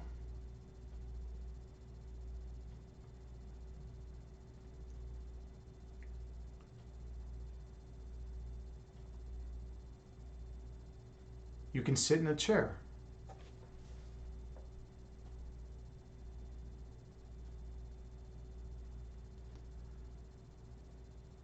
And however you're sitting, make sure that you are comfortable.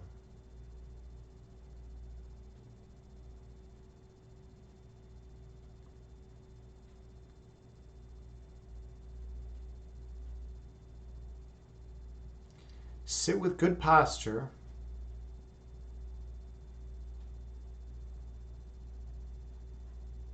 in an upright position, but be comfortable as you sit.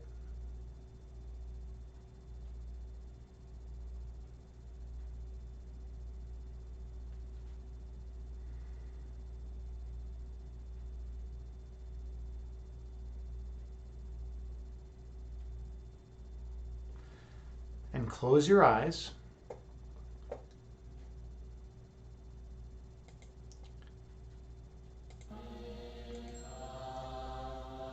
And I have a Buddhist chant CD, Buddhist chant that I play that has a chime that goes off every 2 seconds. And you can use that to help regulate your breath count.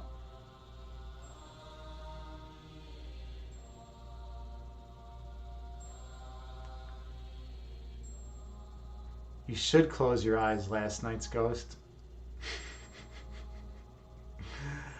I don't typically deviate from the script, but I had to throw that in there. So you should be sitting in a comfortable position and close your eyes. Don't worry, only good energy here. JT Farms is my resident shaman, and she makes sure the energy and the vibes you feel will be peaceful and loving. She handles all my supernatural concerns and the supernatural concerns of the guests in this channel.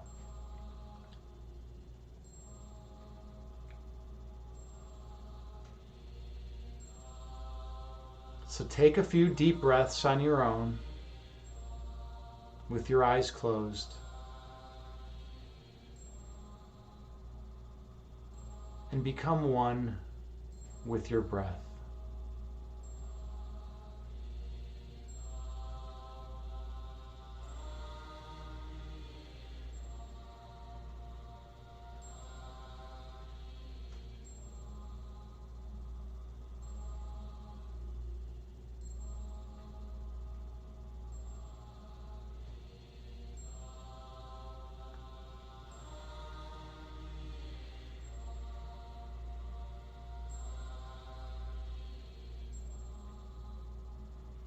Inhale through your nose, gently raising your belly.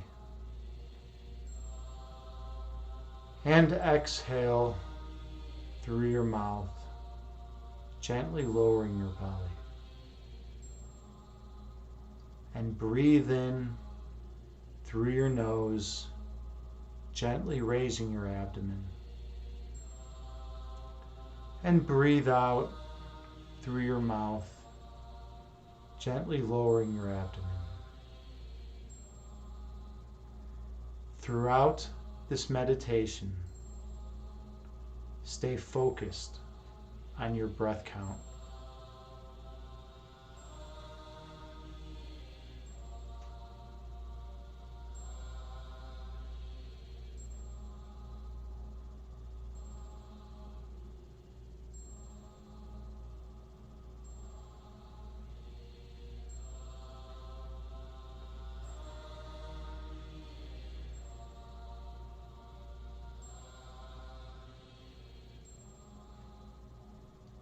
Inhale through your nose.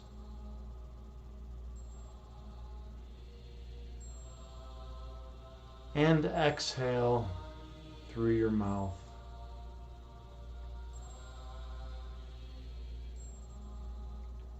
Breathe in through your nose.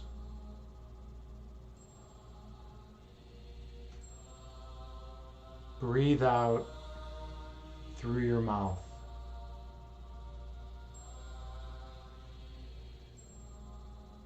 Stay focused on your breath.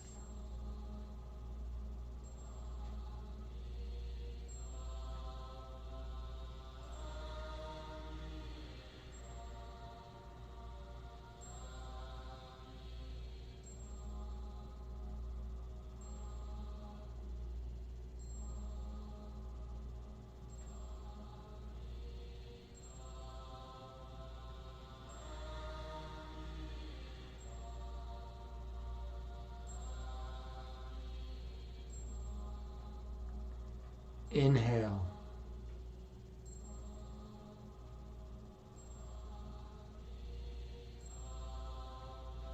Exhale.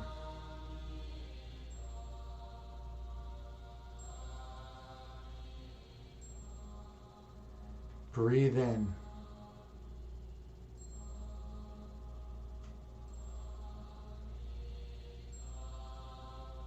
Breathe out.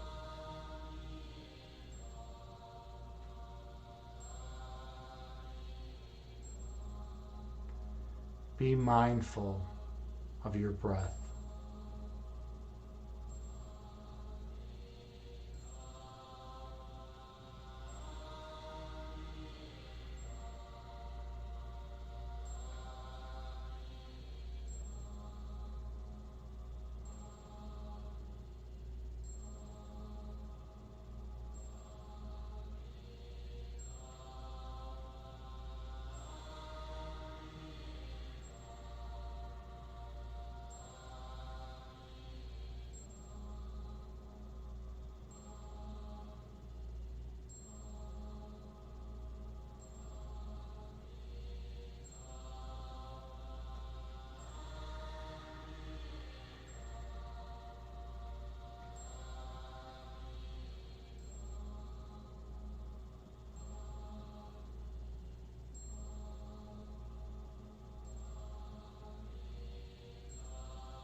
Visualize yourself on a mountaintop, watching the clouds move below you.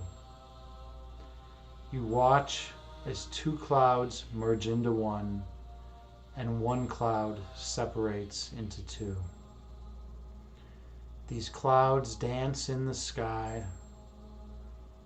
moving to and fro, disappearing over the horizon and reforming at the edge of the horizon. These clouds are like your thoughts. Your thoughts come into being, exist for a while, and then go out of being into the nothingness from which they spawned. When thinking arises during your meditation, gently visualize those thoughts as clouds and release them over the horizon.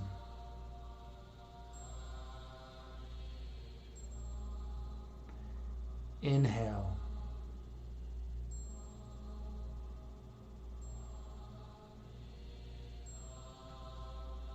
Exhale, releasing all that does not serve you well. Breathe in.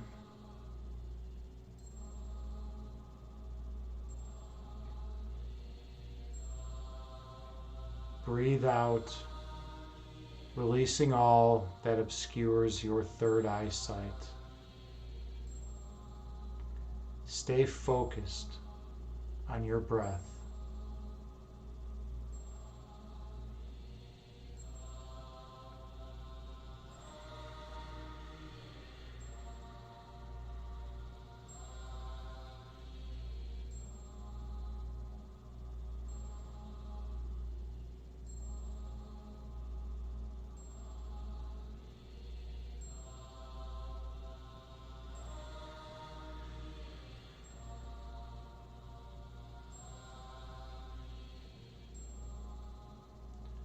When thoughts arise in your mind, visualize them as clouds disappearing over the horizon and return your focus to your breath.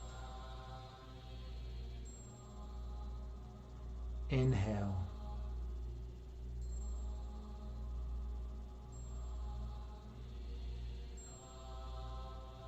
Exhale.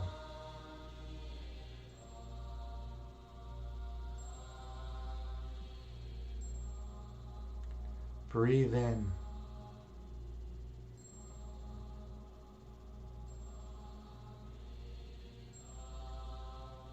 Breathe out.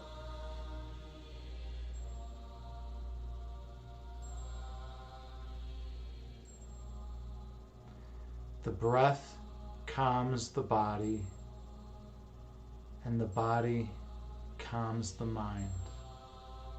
Stay focused on your breath.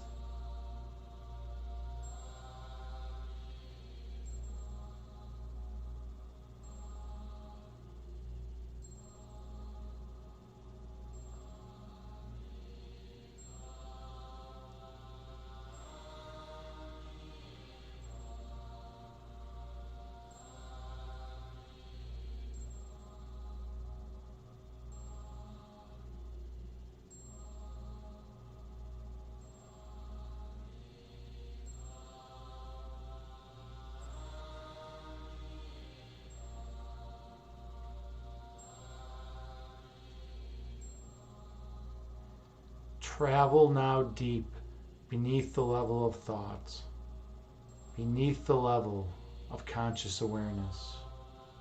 Travel deep down into the heart chakra and reside there.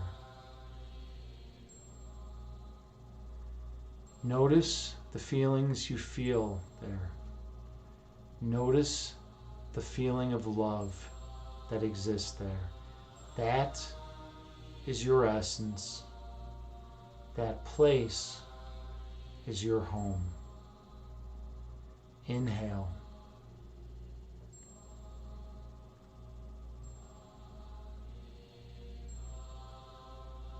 Exhale.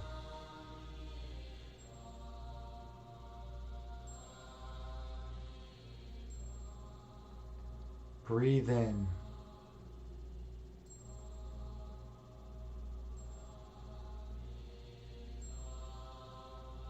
Breathe out.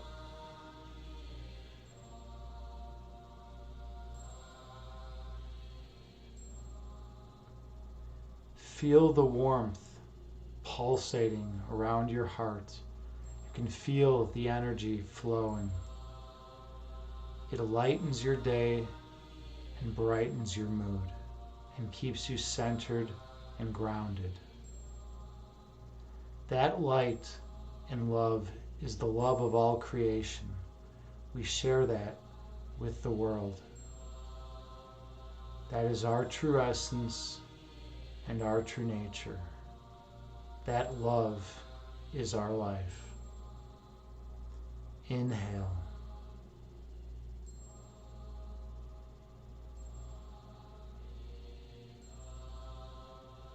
Exhale, releasing all that does not benefit you.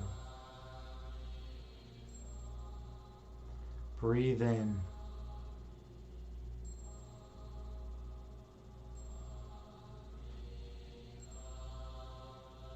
Breathe out, releasing all that obscures your third eyesight.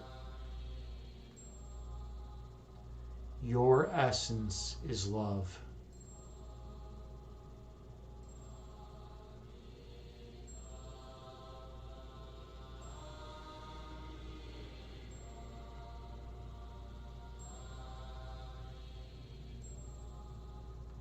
The manifestation of love is light.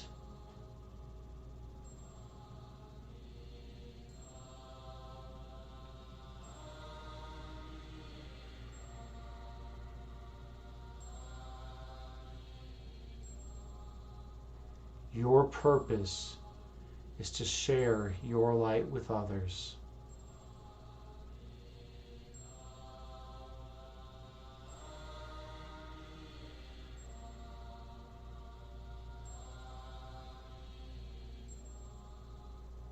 And by doing so, you will awaken the light within them.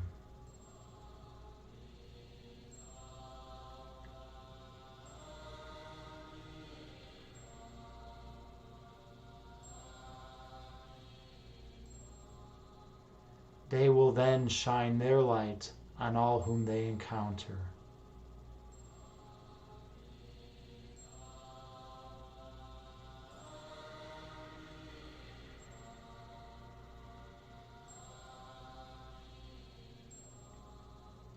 and soon the whole world will be lit.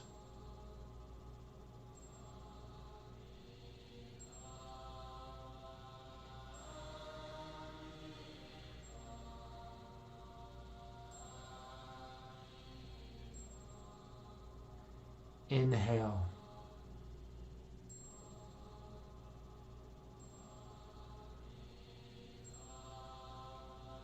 Exhale, releasing all that does not serve you well. Breathe in.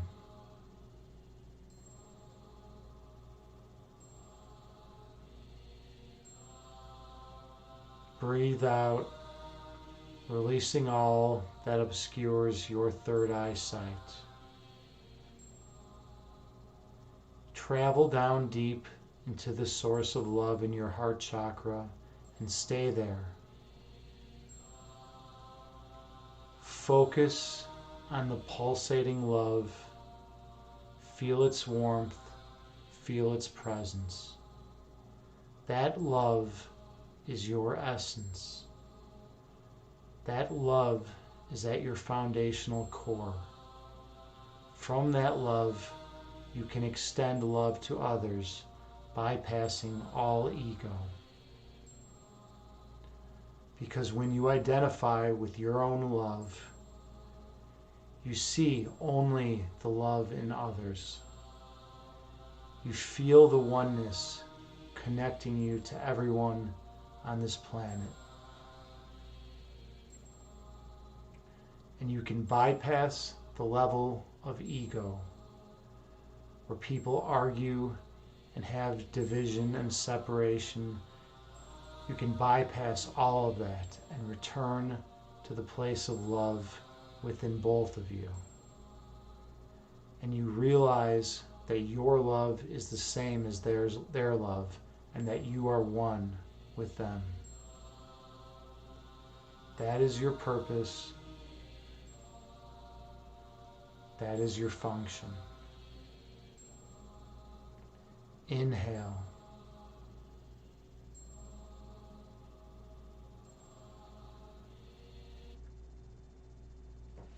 Exhale. Pardon me, I need to get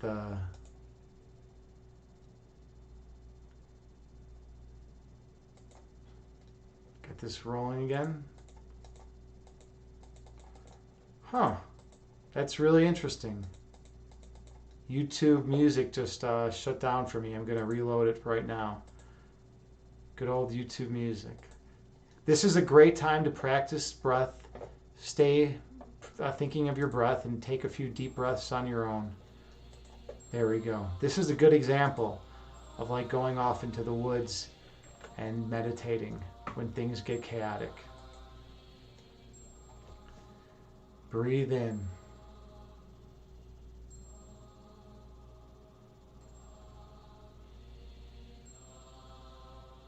Breathe out, releasing all that does not serve you well.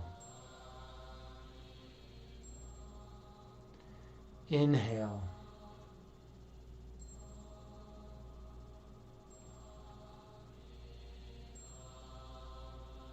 Exhale, releasing all that obscures your third eye vision.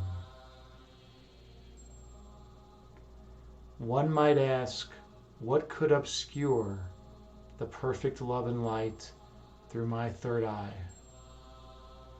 The dark veil of the ego can do so.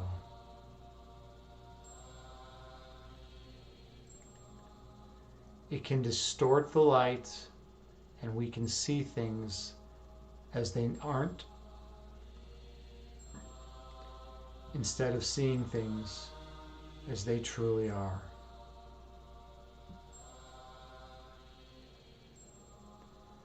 Examples of ego thoughts are jealous thoughts, fearful thoughts, anxious thoughts, planning thoughts, angry thoughts, spiteful thoughts, and hateful thoughts. Those we do not need, so we visualize those as clouds and let them go, watching as they disappear over the horizon. All those types of thoughts obscure our third eye sight. For when the glass is empty, we can be filled with light, but when the glass is full of ego, no more light can get in. The goal of this meditation is to release all ego thoughts, all thoughts that keep us bound to the spatio-temporal realm, and go back to the seat of oneness within. Inhale.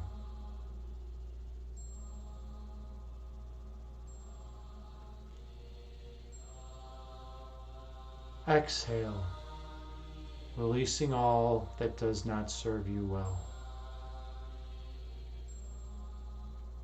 Breathe in, filling your vessel with love and light. Breathe out, releasing all ego thoughts that obstruct your third eye sight. When we come into contact with our brothers and sisters, we want to see them through our third eye vision. We want to see nothing but the love and light that exists within their heart. And we can do so as long as our hearts are pure and we see the love and light that exists within us. If we do so, we can connect with them in a state of pure oneness. Inhale through your nose, gently raising your belly. Exhale through your mouth, gently lowering your belly. Breathe in through your nose, gently raising your abdomen. Breathe out through your mouth, gently lowering your abdomen. Stay focused on the perfect love that exists within you.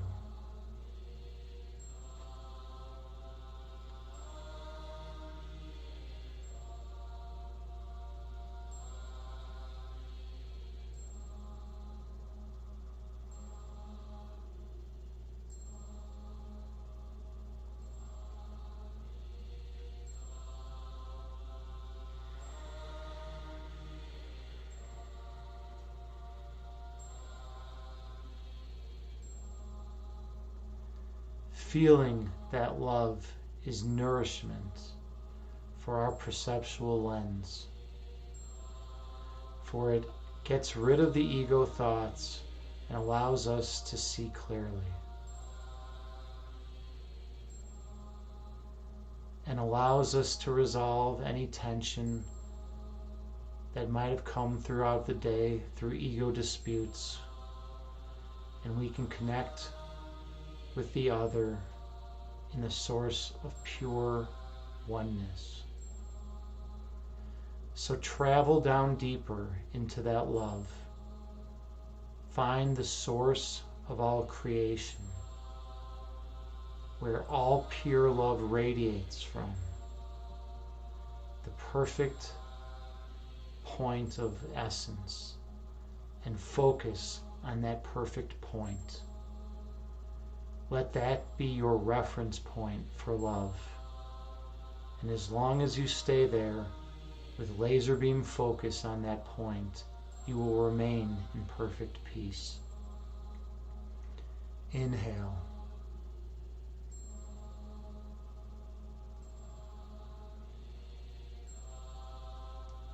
Exhale, releasing all that does not serve you well. Breathe in.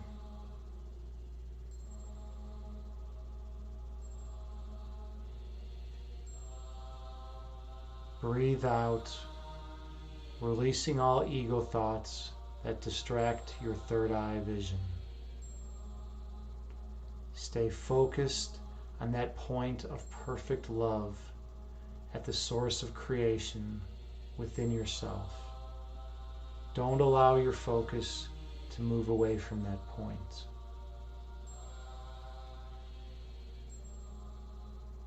For that point is where we came from. That point is eternity. And we can be there at that point, seeing all of humanity from that place of love.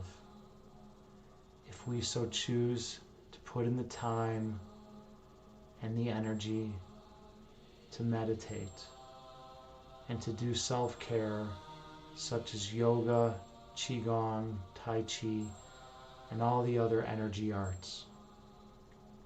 Inhale.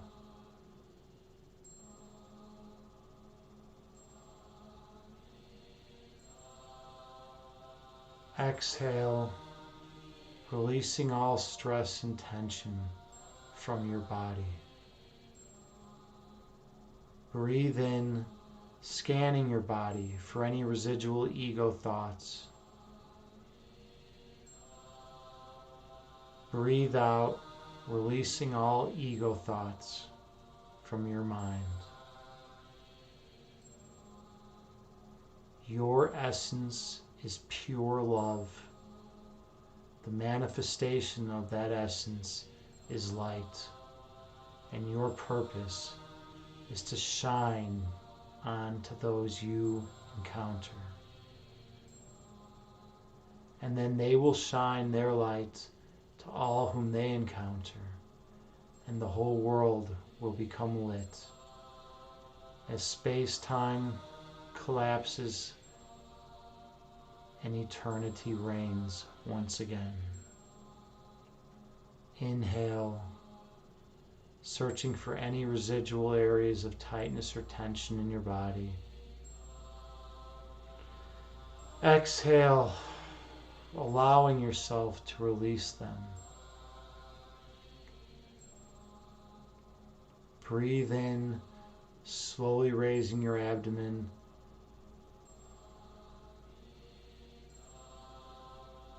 Breathe out, releasing any ego that obscures your third eye vision. Breathe in, taking the deepest breath of the day.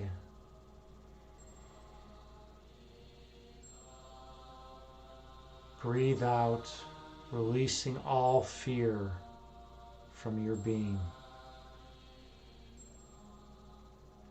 Breathe in, filling your vessel with love and light. Breathe out, releasing any distracting thoughts or feelings. Inhale, feeling that point of perfect love at the source of creation within. Breathe out with a laser beam focus directed on that point. Do not lose sight of that point of perfect oneness. For that point is your eternal home.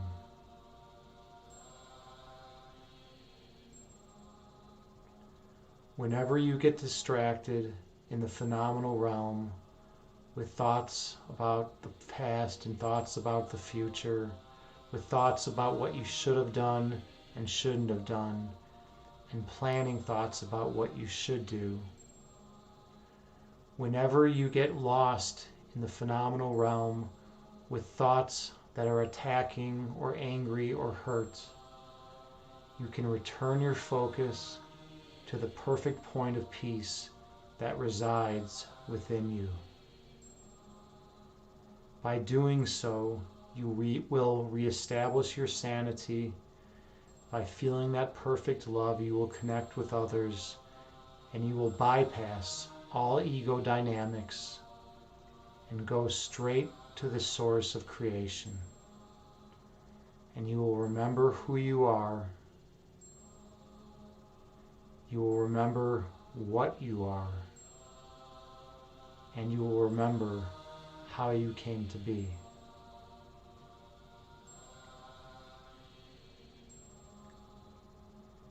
Inhale.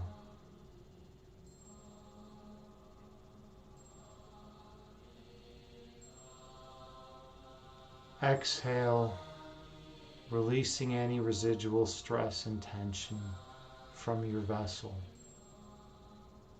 Breathe in, allowing the love and light to expand within your heart chakra. Breathe out, releasing any residual ego thoughts that may remain. Stay below the level of thought in the place of perfect oneness, where you shine radiantly throughout the universe.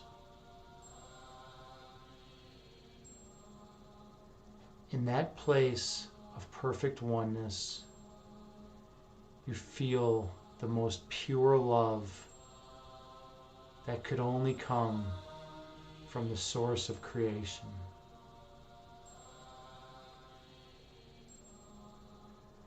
Feel that love and that warmth bubbling up in your heart chakra. Feel it growing and expanding throughout your body. That light shines beyond the body into the room in which you reside. The light expands and shines beyond the walls of your home, beyond the walls of your town, into the city, and connects with all those whom you encounter.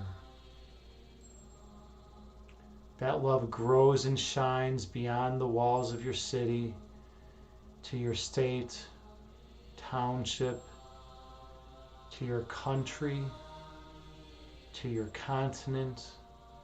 The light penetrates even the atmosphere of this world. The light goes into the universe and expands and connects with all of creation. And you realize your oneness once again as this illusory spatial temporal dimension collapses. Focus on that perfect point of love. Focus on your light.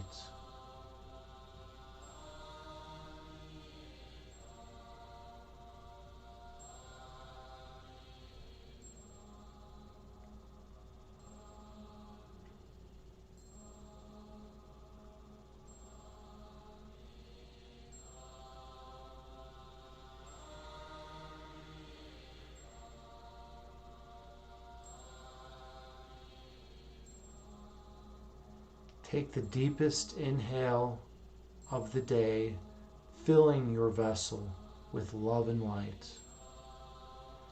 And the deepest exhale of the day, releasing all that does not benefit. Gently open your eyes and return to the present moment, bringing with you the peace from this meditation throughout the remainder of your day. Namaste. Thank you so much to all who participated here.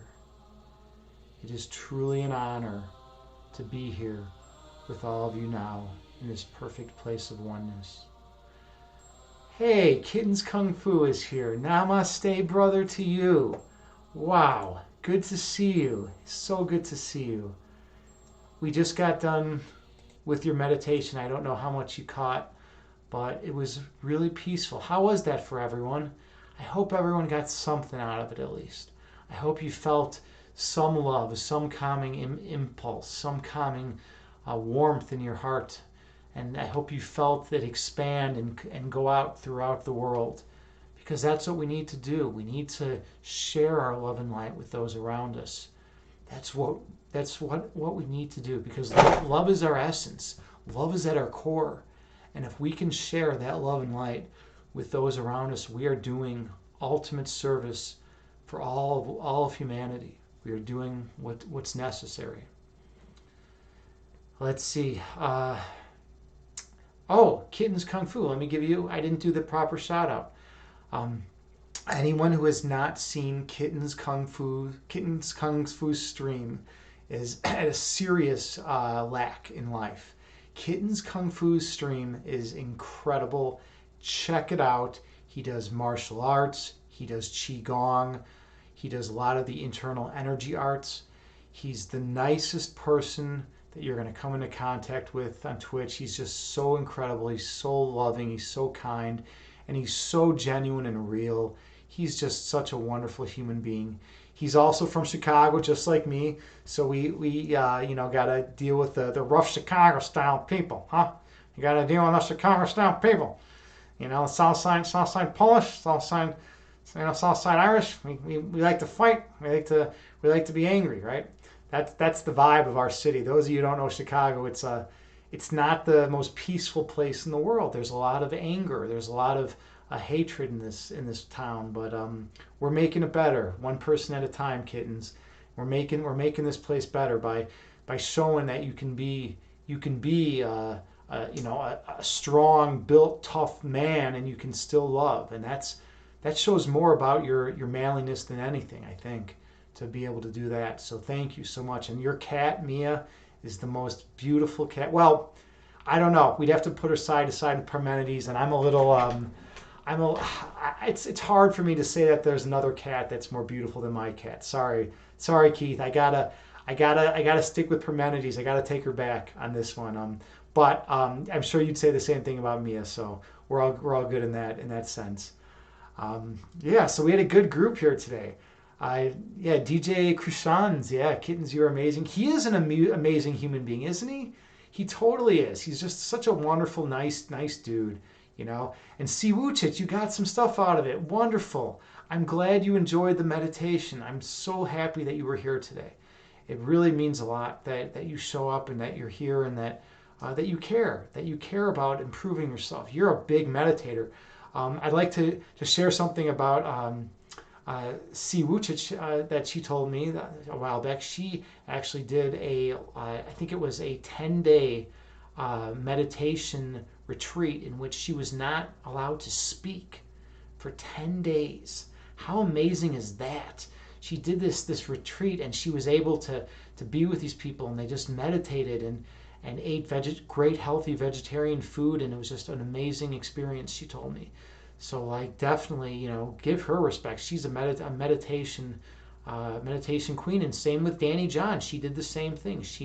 She also was able to experience this 10-day retreat, and my friend Casey experienced it.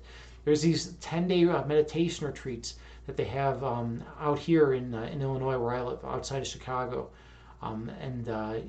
They're awesome. If you have 10 days that you can get off work, I know it's asking a lot, but definitely worth it. Let's see, Kittens Kung Fu. Parmenides and Mia are amazing in their own unique ways. Yeah, that's a good way of putting it. You're right, because they are. We don't need to put them in a beauty pageant here. We're not playing like which cat is most beautiful. We don't need to get like competitive over our cats. That's a little too much for even me. It's kind of ridiculous. I kind of like the absurdity. Maybe we should have, dude, kittens. Maybe we should have a beauty pageant for cats. We could get JT Farms to get her cat up there. I'll get Parmenides. You get Mia, and there's a lot of other cats out there. We could have a cat beauty pageant. That would be the most absurd thing I can think of in existence. It might be funny though. It might be funny. It might be worth it. So yeah, definitely something to think about. That's along the lines of what you had in mind.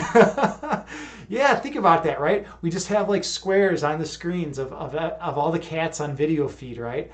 And then people just, I don't know, like vote off certain cats or vote for certain cats, and then the top 3 contestants, go to some final round, and we can have some kind of cat stream. And yeah, it would. I mean, the logistics of it could be complicated, especially for those who aren't streamers and aren't really good with technology and whatnot, to be able to get the video feed of their cat. But maybe, I'm sure we could figure it out. That would be so weird. That would be fun. It would be like a nice Twitch experience to do something like that. That would be kind of cool. Let's see, imbalanced physique. You like that idea? Yeah. I mean, by the way, imbalanced. Do you have a cat? I don't know. I don't know if I've seen a cat on your stream. I forget. I forget if you have a cat or not. Um, but yeah, that's something. If so, your cat can be in the competition. Kittens, you say Kit Kat is awesome. Yeah, JT Farms has Kit Kat. By the way, that's the coolest name for a cat. Kit Kat, I love it. I absolutely love the name for the cat. I had never heard that before. And Kit Kat is no joke. Kit Kat is a serious, serious cat. Like I would not want to find Kit Kat in a back alley. I'd be pretty concerned if I saw Kit Kat walking back there. She could take a few swipes at me, and I don't know. I'd be in trouble. I'd be in serious trouble. You have a dog. Okay. Well, maybe we could do one for all pets. I don't know. We'll figure it out. But then if we did one for all pets, JT Farms would definitely want to have her fish on there. And that's going to be, I mean, fish are just these elegant looking, beautiful creatures. I mean, I don't know. I don't know how if people would vote for the fish over the cats or vote for the dogs over the cats. Like, how would that work? I mean, do people like dogs more, cats more, or fish more? I mean, JT Farms is a big fish enthusiast, and she has like some of the most beautiful fish I've seen. So maybe it's just each has their own, right? JT Farms, you say you're a lazy cat namer. LL, she's rough around the edges. Yeah, she's a rough cat. She's rough and tumble, right? She's not Kit Kat's not gonna put up with no shit. She's gonna call you out too, right? If you're doing something she doesn't like, she's gonna express herself, right? And she's also a smooth loving cat though at times too. That's why I like cats. They have so much personality, you know. They're not one dimensional. They're rounded, you know. They're coming across one dimensional. Wait, one dimensional is a point, not two dimensional is what I meant. They're not. I don't. What I mean is their personalities are not flat. When you hear two dimensional, it means your personalities are not flat, right? They're rounded. They're colorful personalities, and Kit Kat is like that from what you tell me. You know, she's a loving but cat with a lot of attitude, a lot of personality. Uh, let's see, JT Farms, you say my fish will win wisdom category. Fish, yes, and that's such a crazy. You know what? I think you might be right. I think might be right because fish can be so wise because they live according to their nature. And that's as human beings, that's what we want to do. We want to live down in the source of love, in the place of pure oneness within our hearts, right? And if we can live there in that place of pure love and oneness, we're living according to our nature, right? We don't let this enlarged prefrontal cortex that enables us to, do analytic reasoning and rational thought. We don't allow it to distract us from what's truly important, which is our love. And those fish they just float, fly, swim around, and they just love. They feel that love. Well, some do. I think you've had some bad experiences with fish too, where they get a little too aggressive. But maybe that's just because they get a little ego get in their way or something like that. Who knows? Who knows what it is? Let's see. You said Kit Kat takes on puppies with all claws. Yeah, yeah. Kit Kat is no joke, man. She can go after those dogs. But you have to be careful with your animals. I mean, JT Farms was telling a story the other day. One of her dogs got put into the jaws, literally into the jaws of a German Shepherd. A German Shepherd came up and was just like, ow, and just bit one of her dogs, like pretty much swallowed one of her dogs. And JT Farms, as brave as she is, because she's a shaman, she dug her hands deep into the jaws of that German Shepherd and saved her dog. She saved her pet. Imagine how brave that is, just to go down deep in there into the jaws of a big German Shepherd and save your dog's life. That is awesome, and that's something I'll always remember and always respect. So yeah, you got to be a little careful with animals. You never know what's going to happen when two animals interact, right? I mean, they're trained from their primal instincts, right? They have those primal instincts, and they don't have rational thought to kind of keep them from doing that stuff. But at the same time, they're not held accountable, right? When a lion kills a gazelle, you're not like sending the lion to lion jail, right? You're not saying, all right, lion, you killed a gazelle, too bad, now you're gonna have to get locked up behind bars. Well, actually, we do kind of lock up our animals behind bars in zoos, which is kind of sad to think about. But on a positive note, at least human beings get to see some of the most magnificent creatures in the world, and you get to like take your kids to see them, even though the animals are behind bars. But such is life, right? Let's see. Uh, LOL, one can learn so much from animals. Pure poetry, witnessing just being. Yeah, you're so right, JT Farms.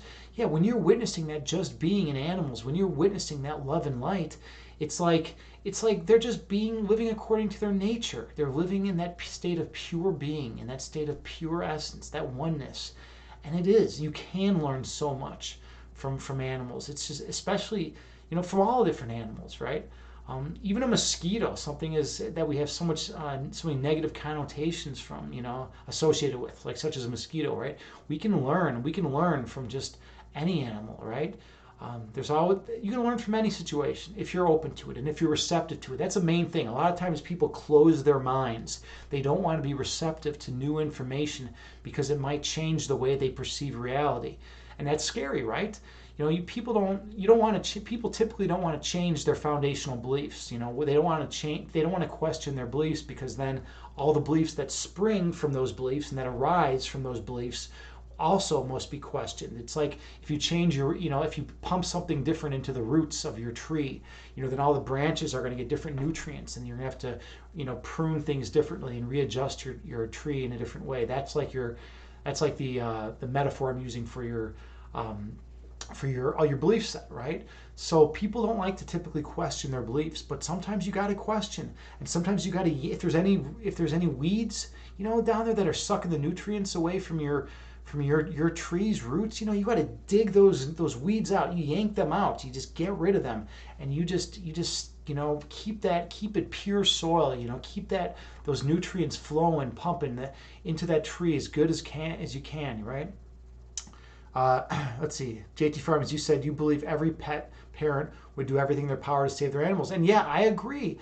I mean, well, maybe not everyone, but I think most would, right? A lot, unless fear overtook them, right? Fear can overtake people. But yeah, if you have an animal that you really connect with, I mean, you're gonna do what you can to save it, right? If Parmenides got in the jaw of a German Shepherd, I would be going primal animalistic mode. I would be doing whatever it took to save her life, because I care. She's my family. Parmenides is my family, and I care about my family so much. And I would fight to the bitter end to save my cat, from the jaws of a German Shepherd, if need be, right? And you would too, JT Farms, and I love that. See, Hyperdumb, you said, imagine if we were behind the bars and the animals got to walk around.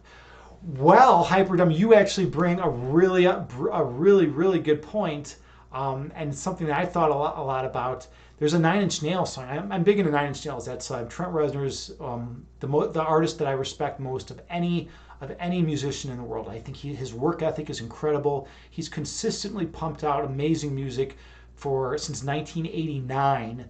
It's just been like some of the most phenomenal music on the planet, and it's evolved so much. I don't like artists that come out with a certain sound and then every single album they ever come out with sounds just like the initial album. It shows they're not growing, they're not progressing, they're not moving forward. This whole channel is about evolving yourself, right? It's about going into that place of oneness and growing from it and learning about it and seeing things from a different perspective, right? But there's some artists that are just like one-hit wonders, right? And that's it. That's all they got. Then they just go around and eat a bag of Fritos on the couch all day, right? But Trent Reznor's not like that. And anyways, in one of his songs, he talks about that we're the ones, actually, Hyperdumb, we're the ones behind the bars. The human race we're the people that are actually behind the bars. We're the ones imprisoned, and we're imprisoned in these corporate systems, right? That countries use to get you to buy things and work and spend your whole life, slaving away at some job you hate, because you need to pay your mortgage, or you need this or you need that, and you buy into these marketing schemes, right? Trent says that we're these people, and he uses this beautiful imagery to illustrate that point, and he's not the only one, but he just does it in one of my songs, and I think it's or one of my favorite songs of his, and I think it's really cool that he expresses it that way. And then so JT Farms, you're saying So much wonderful insight tonight, Agni James. Magnificent stream. Well, thank you. I feel such love in this channel today. I feel such good people. There's everyone in this channel. I want you to know that I love you 100%. I give you everything that I have in my heart, and you all mean the world to me. Just being here with me, sharing this sacred space, and working on improving yourself through meditation, working on becoming more peaceful and more loving and more kind. You are all my brothers and sisters on this planet, and I love you all. Thank you so much for being here with me. It's a blessing. I mean, when I first started streaming on Twitch, I didn't know what was going to happen. To be honest, I was super nervous. I had never been on the. I was a child actor and model when I was a little kid, but I hadn't been doing that since third grade, right? So like I haven't, I didn't know what to expect. I thought I would just be getting a lot of trolls coming in here talking about dicks or something. I didn't want that, right? I was like, oh, okay, Twitch is supposedly like a really negative place, right? That's the stigma that Twitch has, and it's because there's some gaming streams that are just really toxic, right? But then there's this, I look and there's this health and fitness community, fitness and health, and I'm like, what is this? How could this exist on Twitch? And I go in there and I run into the Kittens Kung Fu and Grace Yoga and Imbalanced Physique and all these wonderful people, and I'm just blown away. I'm fucking blown away at the positivity and the love, and how they're supporting each other, and how they're giving each other advice on how to improve and how to get better, and how to use qigong to summon your internal energy and to feel that energy. You can feel it when you start breathing in and breathing out. You can get that energy flowing good, and it's like such an amazing thing that Kittens does in Balanced Physique. Your workouts, you work out on stream and you talk about speaking of stigma. Mental illness has such a crazy stigma, right? People think it's like, oh, if someone suffers from depression, whatever, they should just get over it, they should just be happy. It's like bullshit, man. That's a biochemical imbalance in the brain, or it could be, there's also like philosophical existential issues that could be causing some of this depression, right? And these are difficult things. And you know what? We need to talk about more. We need to talk more about suicide. Think about this stigma associated with suicide and everything like that. It's like these are uncomfortable things to talk about. I know. But we need to talk more. We need to be more open and honest about these things, because you know what? I've lost a lot of people in my life, and some of them have been from suicide, and it's been some of the most depressing things. And I'm going to share something with you right now that I haven't shared on stream, but you're all wonderful people. My sister committed suicide. She was my only sibling, and she committed suicide, and that completely destroyed my family. It completely, completely usurped my entire foundational belief system. This was 20 years ago. 20 years ago she did this, and like it just made everything in my life. It completely made my life miserable, and I went into existential despair, and I started searching for meaning and answers to all life's problems, and it completely revolutionized, changed the way I perceive reality. And I entered a Great Depression. But I mean, she had bipolar disorder. And you know what? If people had known more about bipolar disorder, and if we had better ways to deal with it, if there wasn't such a stigma about bipolar disorder, maybe she would be alive today. And I've had other friends that have killed themselves, and it's like, man, this is a serious problem. This is a really serious problem. We need to talk about these things. Mental health, suicide, these are things that need to be discussed in an open, honest, genuine way.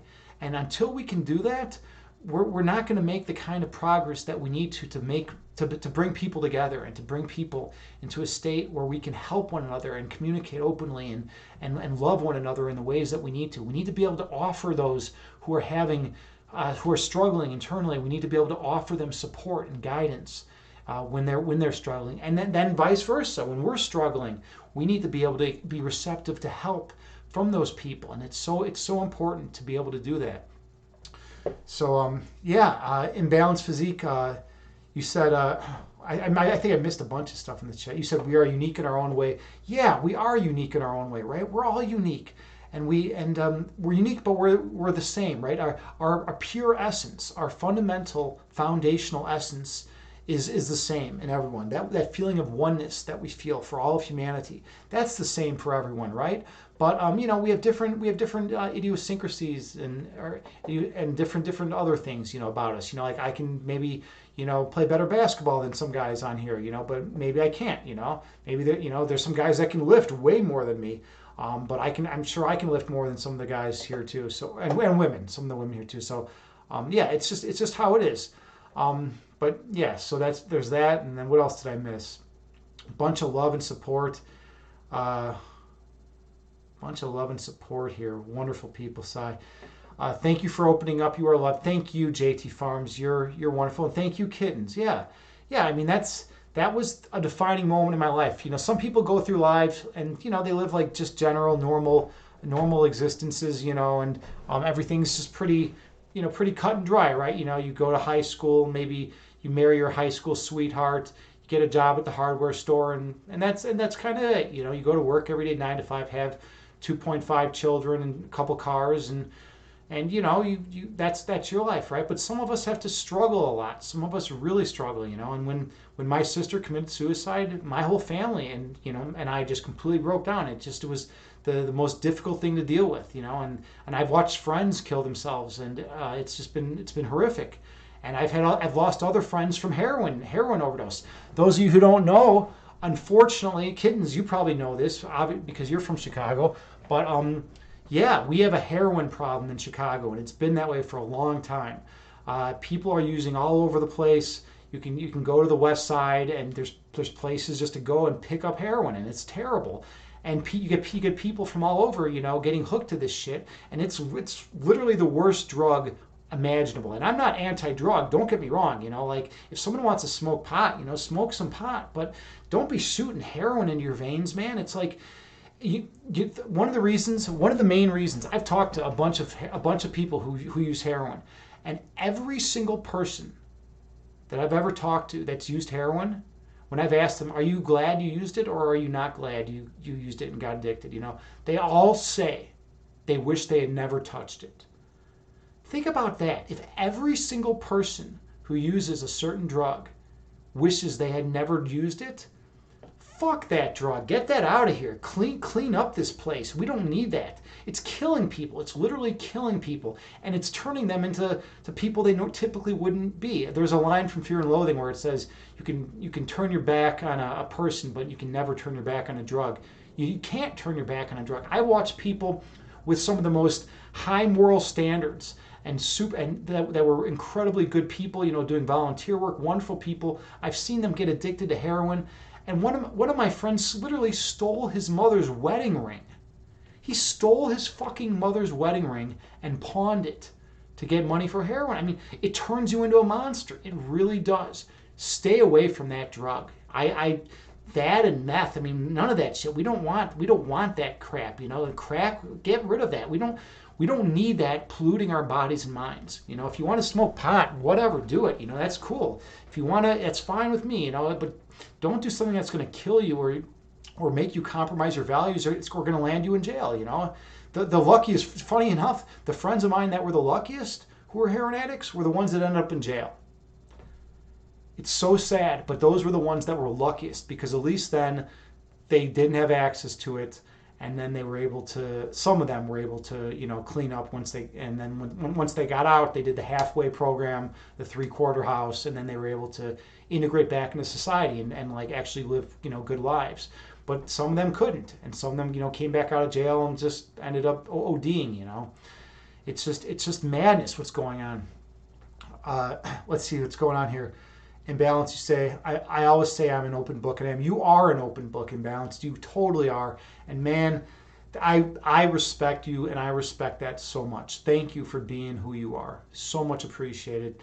Kittens, you say it's a big issue. I've had it offered me. Exactly right. Yeah, in Chicago, it's crazy. It's omnipresent. It's like everyone's just fucking doing heroin. It's like heroin. Leave the shit alone. It's such an evil drug, and it sucks your energy, man. I mean, if you did it like when you'd be doing qigong, you wouldn't feel right. You wouldn't be able to feel it at all. You'd feel toxic. You'd feel polluted, and that's because that's what the drug does. It just completely overwhelms everyone, and it's just No one is happy they've done it. No one is happy that they've gotten into heroin. So don't ever touch that one. And JT Farms, you say my story. It's a hard struggle every day, but talking about and expressing out is a sort of release of the bandage we change ourselves into. I love you. Well, I love you too, JT Farms. And you know what? It's so important to talk about these issues. Fuck all the stigmas. I'm all about fuck social conventions and social normaties and all that. I don't want any of that. I want people to engage in radical, open, and honest communication. And those of you who don't know, this is a project that I began about JT Farms. What would you say, like 4 years ago now? I think I began the Agni James Art Project 4 years ago, in which I decided that it was time for radical, open, and honest communication. And I went all in and I started telling people exactly what I felt.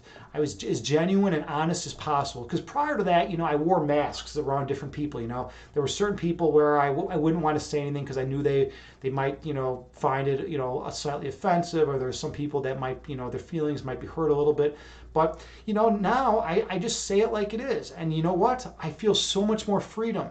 My heart literally feels like a weight has been lifted off of it, and I can connect with people now much better because I'm being honest. I'm being real. I'm being real with you. And Imbalanced, you're real. JT Farms, you're real.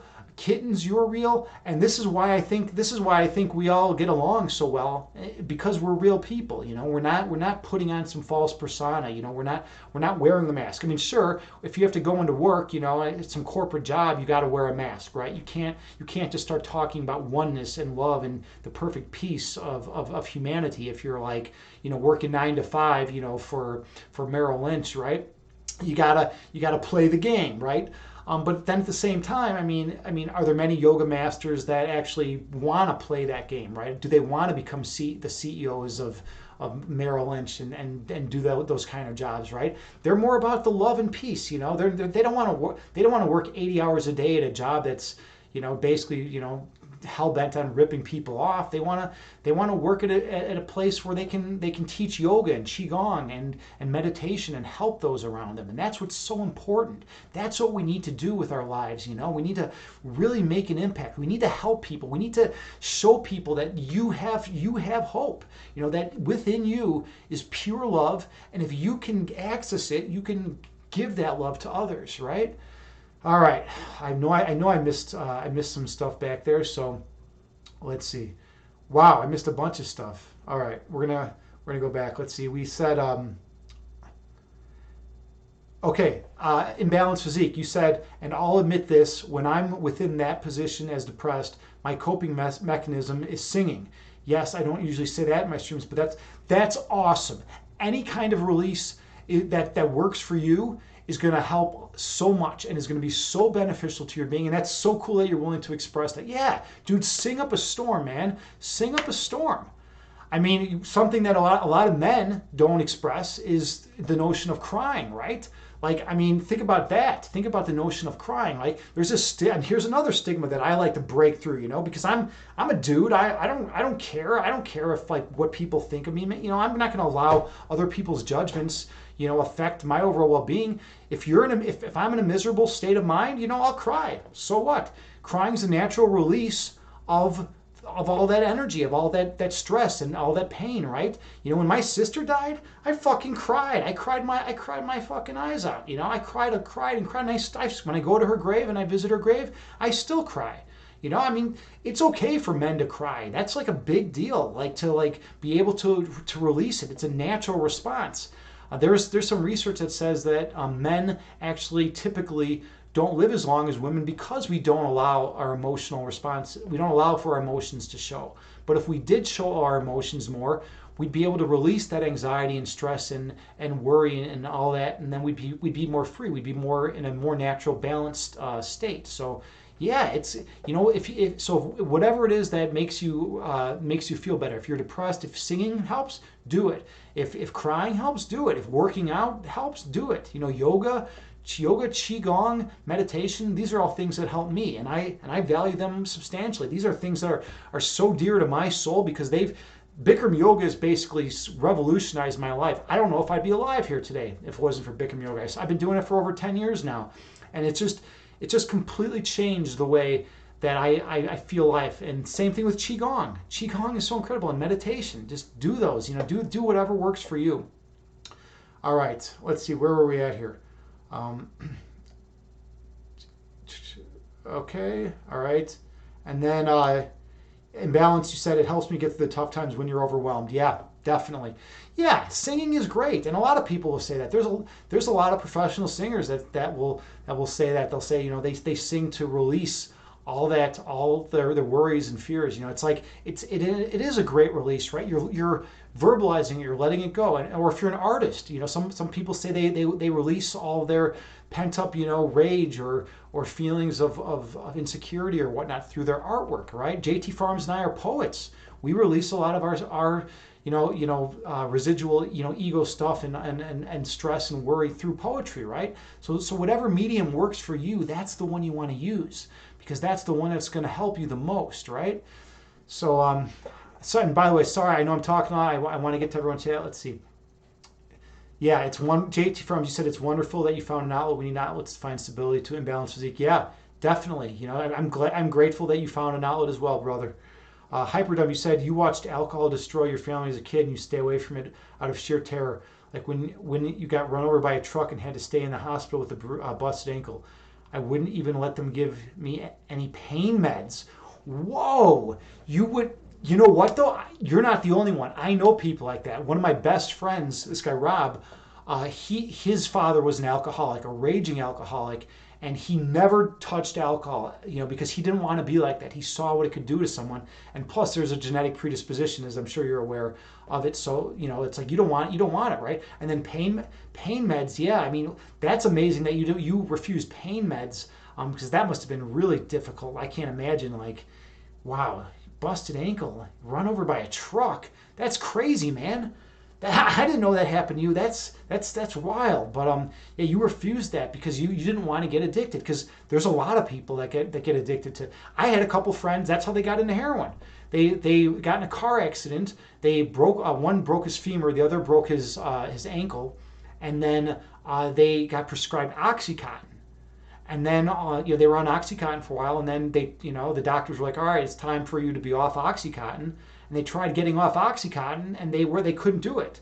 And then someone's like, hey, well, you know what, try this, try some heroin. This will help you get off the OxyContin. And yeah, sure, it helped them get off the OxyContin. And then next thing you know, they were heroin addicts. And then one of them died, and the other is on the verge of death now. So it's actually really, really sad. But yeah. JT Farms, you said, yeah, imbalanced physique. I would love to catch your stream with you singing as well. That would be cool. And then Hyperdome, you say sometimes it almost feels like society has a conspiracy to get us all hooked on something. It totally feels like that, man. That's a great point. It's like, well, think about it. If we're addicted to something, right? If we're all addicted to something, then our energy levels are going to be lower. We're going to be stuck on these things, and people think, oh well, I'll just use stimulants, that will give me more energy. But the way, I don't know how many of you are aware of this, but the way stimulants work is you use them and they initially boost you up, and you get going faster and you're moving quicker and you're feeling good and lively and strong. But then over time they actually bring you lower, such that you're moving slower than you would have been if you hadn't used them. And so then you need more to boost you up again, and then they bring you even lower, and then more, and then even lower, and then more and even lower. Hey, Midwife Monica is rating with a party of 7. Awesome. Thank you so much, Midwife Monica. For those of you who don't know Midwife Monica, she's an incredible variety streamer on Twitch. She does singing. She plays the piano. She's just a wonderful human being. She does all sorts of stuff. Welcome to Evolve Yourself TV. I am Agni James, and this is my channel. I love guided meditations. I love philosophy. If you like philosophy and meditation, give me a follow. Wow, whoa, gifted a sub. Thank you so much. Who is that? Who just gifted a sub? We have Sebastian Shaw. That's really, really kind of you. Much appreciated. And you're cheering 100 bits too. Thank you so much, Sebastian Shaw 69. That's super, super kind of you. Wow, this has been an awesome day. People have been so generous and so loving, and the 100 bits. This is great. Yeah, we're talking about mental health issues today. We're talking about stigmas, like the stigma of, that you shouldn't talk about, like depression, or if you suffer from depression, or if you suffer from bipolar, or if you suffer from dissociative identity disorder, any of the mental, any mental illness, right? There's like this stigma that's like says that like you're not a strong person, that you can't overcome, your weaknesses or whatnot, and it's bullshit. It's all bullshit. It's been proven false by science. There's actual chemical imbalances in the brain. And you know what? If just like with any physical ailment, right? If you break your ankle, you're going to go to the hospital, right? And you're going to get that checked out, right? If you have major depressive disorder, go get yourself checked out. Get the help you need.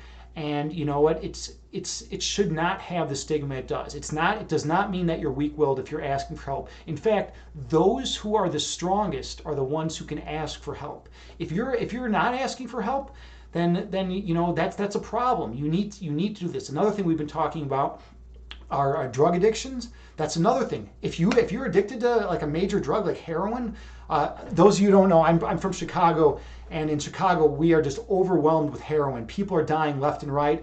I've lost friends from heroin. I've had other friends go to jail from heroin. I mean, I've seen people die from heroin. It's that bad. And never use heroin. It's just an evil. It's what I consider an evil drug. Don't ever even go near it. And if you have a friend that's thinking of using it, make sure you keep them away from it.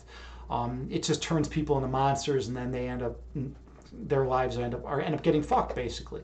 But yeah, so drug addiction, mental health issues, these are all things that are not typically discussed out in public, but they need to be. We got to get rid of that stigma. We have to break that stigma that separates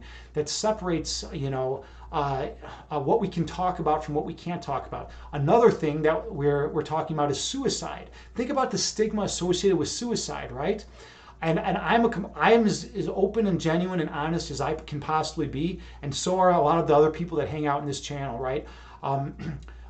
Kittens Kung Fu, perfectly honest, open, genuine person. He'll tell you it like it is. Imbalanced physique, same thing. And that's what brings us all together. We say it like it is. We don't put up a front. We don't put on a mask. We don't try to pretend we're something we're not. At least when we're not at our job, right? When I'm teaching chess to kids, I gotta act differently, obviously, than when I'm on Twitch streaming. But for the most part, I'm gonna tell you it exactly like it is, right? And my sister, when I was 19 years old, she committed suicide. She had bipolar disorder, and there was this horrible stigma associated with bipolar disorder, and she killed herself. And I've had other friends that have committed suicide. And these are things that need to be discussed, because it's like otherwise if people feel they can't talk to you about it, then they're more likely. They're like 100 times more likely to off themselves if they feel like they have no one to talk to. But if they have someone they can talk to about their mental illness and about their feelings of suicidal thoughts or whatnot, then they're much more likely to get help. And there's science that shows this. There's statistics that prove this. So if you have any friends that are struggling from any mental health issues, be there for them. And you don't even need to say anything. Just tell them, hey, look, if you do feel like talking, I want you to know I'm here for you. You never know. You could save someone's life that way. You could save one of your friends or family members' lives that way. If I had known what I know now about mental illness, I would have been there more for my sister, and I would have told her, hey, if you need to talk about your bipolar disorder, then I'm here for you. But I didn't understand mental illness. I didn't know what it was. I thought she was just acting weird. I thought she was just, being, really hyper and then depressed. And I was like, well, what is this? What is this nonsense? But do that for your friends and family, and do it for anyone who wants to who needs help, right? All right, we have to go back and check out some stuff. Okay, let's see. We had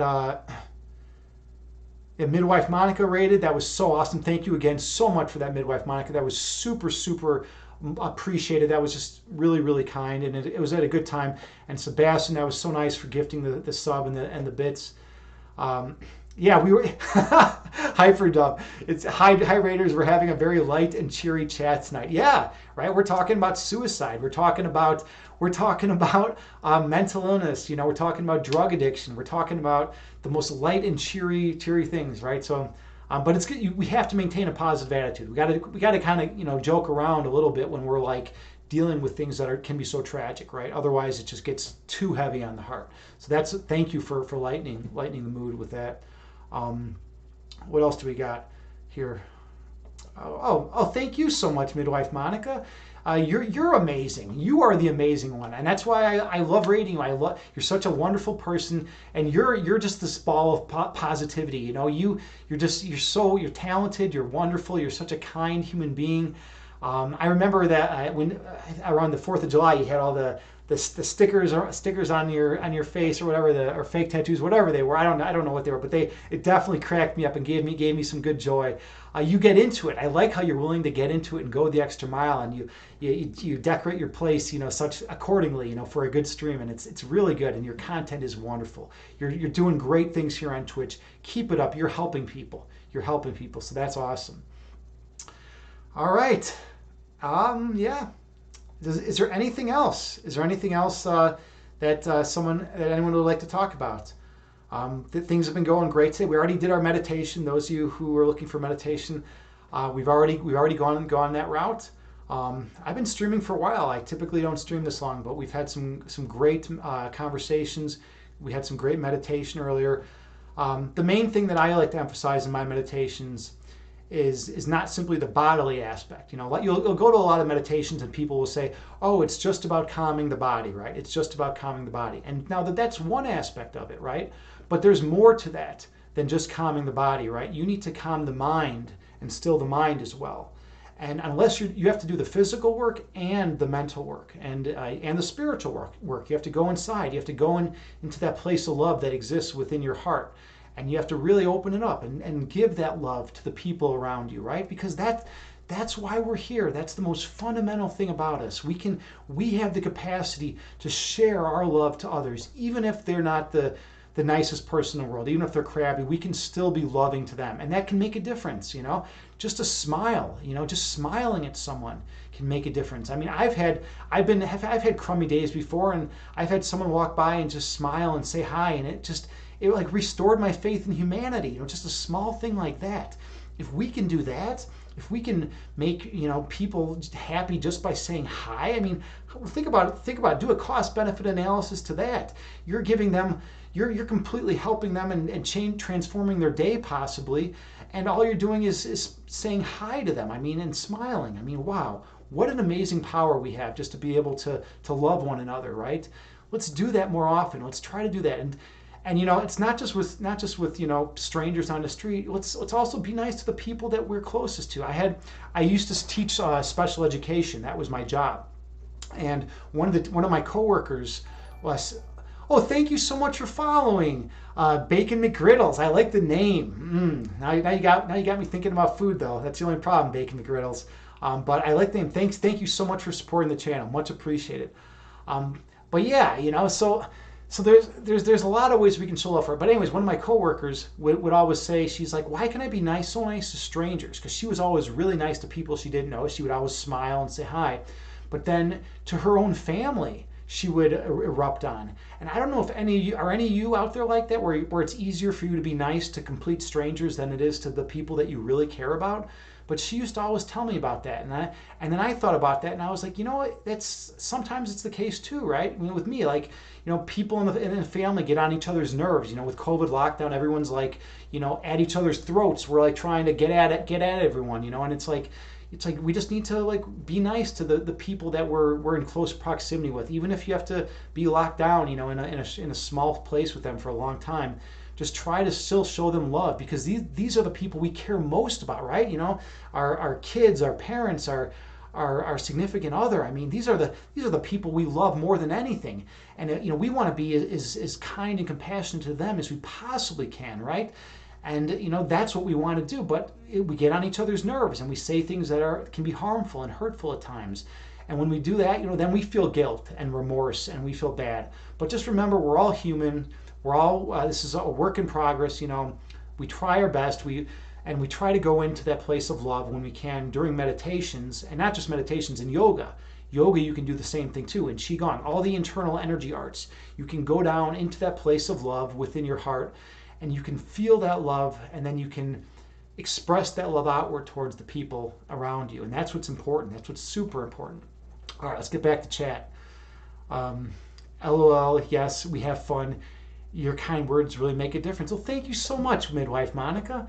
Thank you so much. And like I said earlier, it's not, you don't have to, you don't even have to thank me, because it's just how it is. I'm going to be genuine. I'm going to be honest with you. And your stream is wonderful, and you're positive, and you're a wonderful human being. So that's why I say it, because it's true, not because for any other reason, right? And Hyperdom, you say, I tried being open and caring with family, and they're like, haha, good one, Hyperdome, that's hilarious. Yeah, and that, and that's kind of the thing too, right? Sometimes, I mean, you're someone like me who's got an interesting sense of humor, right? And sometimes if people think you're being facetious, or you're making comments, that are joking around a lot, they might not know that you're actually being super genuine and honest, right? It's like what is it, the sheep that cries wolf? Why can't I think of the name? The sheep that cries wolf, or whatever. Is that even it? That doesn't sound like it. The sheep? I don't know. But anyways, it's some animal that cried wolf. The boy that cried wolf. What am I talking about? Sheep. I don't know why I'm thinking about sheep right. Oh, yeah, all right. But that's another story. The boy that cried wolf. Yeah, right. So the boy that cries wolf, right? He's same situation with him. So like, if you're always joking around, then people don't know you're serious. It's like, hey, but I want to tell you something super serious. I love you, and they're like, ha ha ha, so funny, real funny. And it's like, no, I really mean it from my heart. I love you so much. You've been such an incredible parent or child or spouse to me. Thank you so much for all that you give me. And then they're like, oh yeah, that's a funny joke, right? So then you got to really like be more tactful and find a way to like actually show them that you care about them, and that you're not just joking, right? Because that can happen, right? Miscommunication happens all the time. Look at this planet. I'm a firm believer that most of the problems that arise in all of humanity are the result of miscommunication. Right? Think about that. If you could truly understand another human being, if you could truly understand that they're just like you, that they have that place of love and light in their hearts, and that is their essence, and if you can connect with that, then there's not going to be any disagreement. I mean, you're going to be able to work together towards a common goal, and you're going to unite. Right now, we were talking about this earlier, our society is so divisive. And I live in America. At least that's how it is in America. I don't know about in the rest of the world. Maybe those of you who are in other countries could help elaborate on that. Whether it's very divisive, like in the political spheres and just in general. But in America, everything's like super divisive right now, and I'm calling for unification. We need unification, even if it's someone that holds a belief set, that holds ideas that you don't like. It's like, it doesn't matter. If they hold ideas you don't like, you can still feel love for them and feel compassion. And maybe they'll come around. And that's the thing. You're never going to change someone's view by just getting in a bitter argument and yelling insults at them. Ad hominem attacks don't do anything for you, right? They're not going to, it's not productive. It's not a productive exchange. But when you connect with them with kindness and love and light, kill them with kindness, right? Show them that you can have a civil discussion about these heated issues by showing them that you come from a place of peace and love, and so do they, right? If you can break down that ego barrier, if you can break down those walls that separate you from that other person, then you can really engage with them and talk with them from a place of pure being and pure love. And that's what it's all about. And that's what meditation is about, just remembering who you are, remembering your love, right? So you can share that with others. Well, we got a lot going on here. All right. So we said, Hyperdom, you said you don't sing because you value human life. Oh man, that is funny. And there you go again with another comment that's cracking me up, man. You always do that. I don't know, man. Someday we're gonna have to get you on here, like a live stream with you on here, and you'll be saying some funny stuff. I don't know how you are on the spot though, because that's a big difference, If can you say funny stuff on the spot, like in real life, in real time, or is it just in the chat? We'll have to put you to the Agni James Evolve Yourself channel challenge, right? And we'll see it. But I love it. You always do make me smile. Thank you for that. And DJ, you say sometimes you do sing on this account too. Awesome. Well, good for you, man. Good for you. And I'm glad that you found it cathartic. I'm glad that you find that it helps your emotional well-being and that it grounds you and centers you and can and give you that what you need, and help you, go into that place of love, that because that's what we need to do. Stay in that place of love. We got to do that. All right. Then we have, let's see, JT Farms. Oh, you're gonna cool. Yeah, check out DJ Krishan's. That's Imbalance's other account. Definitely check him out. He's a great dude, and if you could see him sing, guess I'll talk about mental health on this account. Mental health is one of the best things to talk about, and that's what we need to discuss. People need to hear more about it. They need to hear about your experiences with it. I mean, how many of you, hit one if you know someone in your family that has mental health issues, or if you have mental health issues, type one. And I'm sure we're going to see some ones because it happens, or hit one or two, hit two if you know someone, if you have a friend who has mental health issues, right? It's almost omnipresent. It's happening all the time, right? Yeah, look at this, one.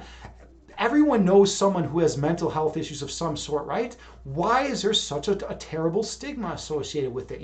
Oh, you're weak. You need to toughen up. You need to get out of bed and go and get your life together. It's like no, I have this chemical imbalance in my brain. And people don't want to believe it. But look, it's true. This is the way things are. And we need to confront these issues. These are important. These are the issues that make us human. And we need to help out those who have these issues. I have mental health issues. My sister did. If we need a lot of people. I have a lot of friends that do. And in fact, that's why a lot of people turn to a lot of the hard drugs like heroin and meth and crack and stuff like that, because they do have mental health issues and they need release. They're in so much trauma and so much anxiety and so much stress that they'll take anything. They'll get into painkillers, they'll get into all sorts of stuff, right?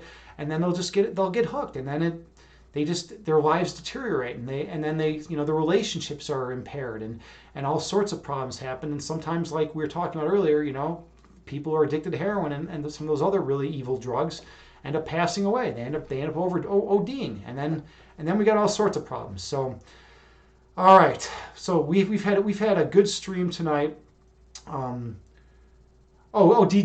Krishan's, you said randomly when you game you sing too. Okay, cool.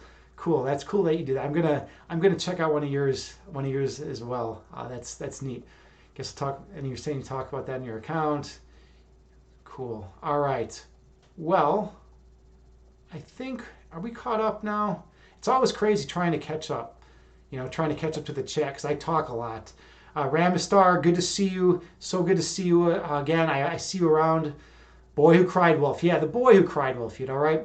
I don't know why I was saying another thing. And there's another story, the sheep in wolf's clothing. Midwife Monica, I think that's what I did. I conflated the sheep in wolf's clothing with the boy who cried wolf. There's all those stories, those like Grimm's fairy tales about boys crying wolf and sheep's wearing wolf's clothing and all that stuff, and I don't know. It's kind of like a blur at this point. When you read all those fairy tales, you just never know. Hyperdumb, you said, be ruthless with systems. Oh, I love that. Michael Brooks. I'm writing that down right now. Hyperdumb has been having me write down some good things to say. Where is it? That is Michael Brooks. I've never heard of Michael Brooks, but I'm definitely going to check him out because that is incredible. That's incredible. Michael Brooks. I don't know where that quote came from. I know it came from Michael Brooks, but I've never heard it before. Usually, I can hear. I've heard some of these good quotes before. That's perfect. Yeah, and that's exactly what I agree with. Be kind to the people, and even if they're in an opposing system, right? Because that's how you win them over, through love and kindness. You don't win them over through hate. If you come at someone and attack them, they're never going to listen to what you say. They're going to be on the defensive. But if you come to them and you're open and honest and you're genuine and you're loving and you're compassionate, then they're more willing to hear you. And systems, all these systems, these marketing systems that make us think that we need, 50 cars in order to be happy or 10 houses. What fucking bullshit. Don't buy into that. Don't buy into that. That's not what leads to happiness. They did a survey, a while back, and I think in America they said if you make, I think it was like $30,000 or $40,000 a year. I think $40,000 a year. If you make that amount of money, $30,000 a year, then you are going to be just as happy as someone who's making like 500 million a year, right? Happiness is not contingent on the amount of money you make. And this is a super common misconception. In fact, a lot of people who win the lottery, when they interview them afterwards, and this is something that a lot of people don't know, they say, guess what? I wish I never would have won the lottery. They literally wish they never would have won it because it ruined their lives. The lottery can be devastating because then all of a sudden, all these people come into their lives and try extorting money from them and taking money from them. And it's crazy. It's like you just won $10 million. You think your life's going to be amazing and you're going to be happy the rest of your life. And it was like the worst thing ever. So keep that in mind too. That's another thing to think about. All right, where are we at? Yeah, see, Wuchich, you liked Hyperdumb's quote as well. That's an awesome quote. I'm gonna look that up and read some of this guy and see what else he has to say. Michael Brooks, baking griddles. You're an army guy, so many of my friends took their own. Sorry to hear that, man. That I'm really sorry to hear that. That's I was mentioning earlier, my sister took her own life, and it's so I can identify. I get that. Your story about your sister hits home from. Oh, you did hear. Okay. Some of the strongest people you'll meet end up their own worst enemies. It's hard to explain. When you're developed to take lives, sometimes you learn to take your own. You guess. Yeah, it's a really sorry state of affairs, and they need to do more for people in the military. I can't imagine what you've been through. I mean, I have a good friend in the Navy, and she's been through a lot. I mean, it's just, and especially if you're in a war, and if you're like literally having to murder people, if you're having to kill people. I mean, think about how traumatic that is. That's just, of course. I mean, it's gonna have severe psychological consequences on your being. In fact, I would say a normal human being would have those kind of effects, right? If you're out there murdering people and you're not having any feelings of strife or angst within you, then you're probably not normal. So but yeah, so it's gonna take its toll on your heart, right? It's gonna take its toll on you if you're out there and you're having to hurt fellow human beings. I mean, that's tough, and there needs to be more support for veterans and for people who have fought in these wars, and for people who have mental health issues resulting from PTSD. People don't talk about PTSD as much. I mean, a little bit, like at VFW halls and stuff like that, they'll talk about it. I have a friend who makes prosthetics for people who were in wars and lost limbs in wars, and she's always telling me stories about how these people were out there fighting for their country, and they've lost limbs and whatnot, and and they're great people, and they're such wonderful, amazing human beings. But they just want someone to talk to a lot of times. If they just had someone to talk to, someone who understood who they truly are, someone who would just hear them out and hear what they would have to say, that would be so beneficial for them. But a lot of times they feel like they're not allowed to talk about it. There's this stigma, this horrible stigma about what you can say. It's like, oh, I have PTSD. I was in a war, and it's like if you say that, you're looked at as weak or something like that. What bullshit. I hate whoever created these social conventions about how men can't discuss like important mental health issues because they're considered weak. Like that's literally killed a lot of people. A lot of people on this planet are no longer here because they murdered themselves because they had no outlet, because they felt they couldn't talk about it. And not just men, women too. There's you're not supposed to talk about certain emotions and certain feelings, and that's horribly stifling, right? That kills the soul, and it just then everything bottles up inside and it just explodes. Either you hurt someone or you hurt yourself, and it's terrible. It's a terrible thing. But then sometimes you can find outlets, subluxation, right? You can do art and poetry and, singing and physical activity, right? You can do other things to help work through it. Yoga, meditation, right? There's other avenues in order to express mental health, any angst that you have, through mental health. And then sometimes you just need flat out medication. I'm not a big advocate of medication generally. But there are, mental illness is a mental illness. And if there's a chemical imbalance in your brain, sometimes you have to take something to correct it. And that's fine. That's perfectly fine. And there should be zero shame in that. Zero shame. One thing I don't like about the AA program is that I know they give people shit sometimes, depending where you are. They'll give people shit if they like are on like bipolar meds or mental health medications. What the fuck is that? That's insanity. These people were alcoholics probably because they had mental health issues and they were trying to cope with their mental health issues through drinking, and then they're trying to get off alcohol, and then all their mental health issues are resurfacing, and now all of a sudden they start taking like Prozac or something, and they're getting shit from their AA club about it. Like what's wrong with those people? Like be supportive, be loving, because that's what's important. You want to be helpful to these people, right?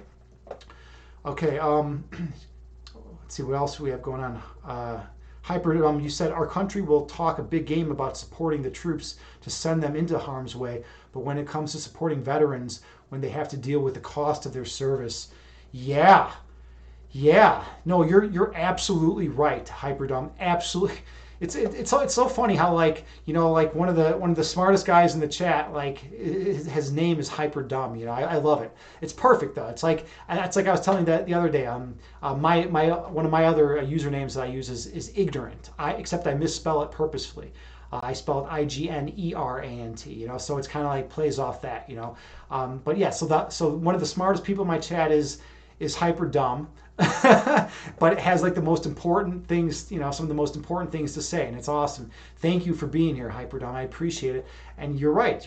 We don't support them, and when we're willing to send them out for them to lose their lives, for these 18-year-old kids to fucking get shot in the face and get brain damaged or lose an arm or lose a leg, but we're not supporting them when it comes down to it. We talk a big game, but we don't actually do it. So like you're absolutely right. And then Bacon McGriddles, you say, thanks, man. I really appreciate all the stuff you say. It's nice to hear. Yeah, man, absolutely. You know what? It needs to be said. That's the main thing. This is stuff that needs to be said. People like to be hush hush about polemical issues. Oh, it's controversial. Oh, there's a stigma associated with it. I don't want people to know that I'm bipolar because that would mean I have some kind of weakness or illness or weakness or whatever. But it's like, no, these are things that people need to hear about. PTSD, that's a serious thing. That's a very serious thing. When my sister killed herself, I had PTSD, and I probably still do. That shit lasts. And I've learned ways to cope with it. I don't like medications either, man. But it's sometimes you got to do it. And sometimes it's just temporary. Sometimes you use something for a little while, and then just to get through the initial stress and strife of the whatever issue you're going through, and then you can get off it. You can wean yourself off it. But yeah, I hear what you're saying, man. You hate the medicine. It's awful. Makes you feel terrible.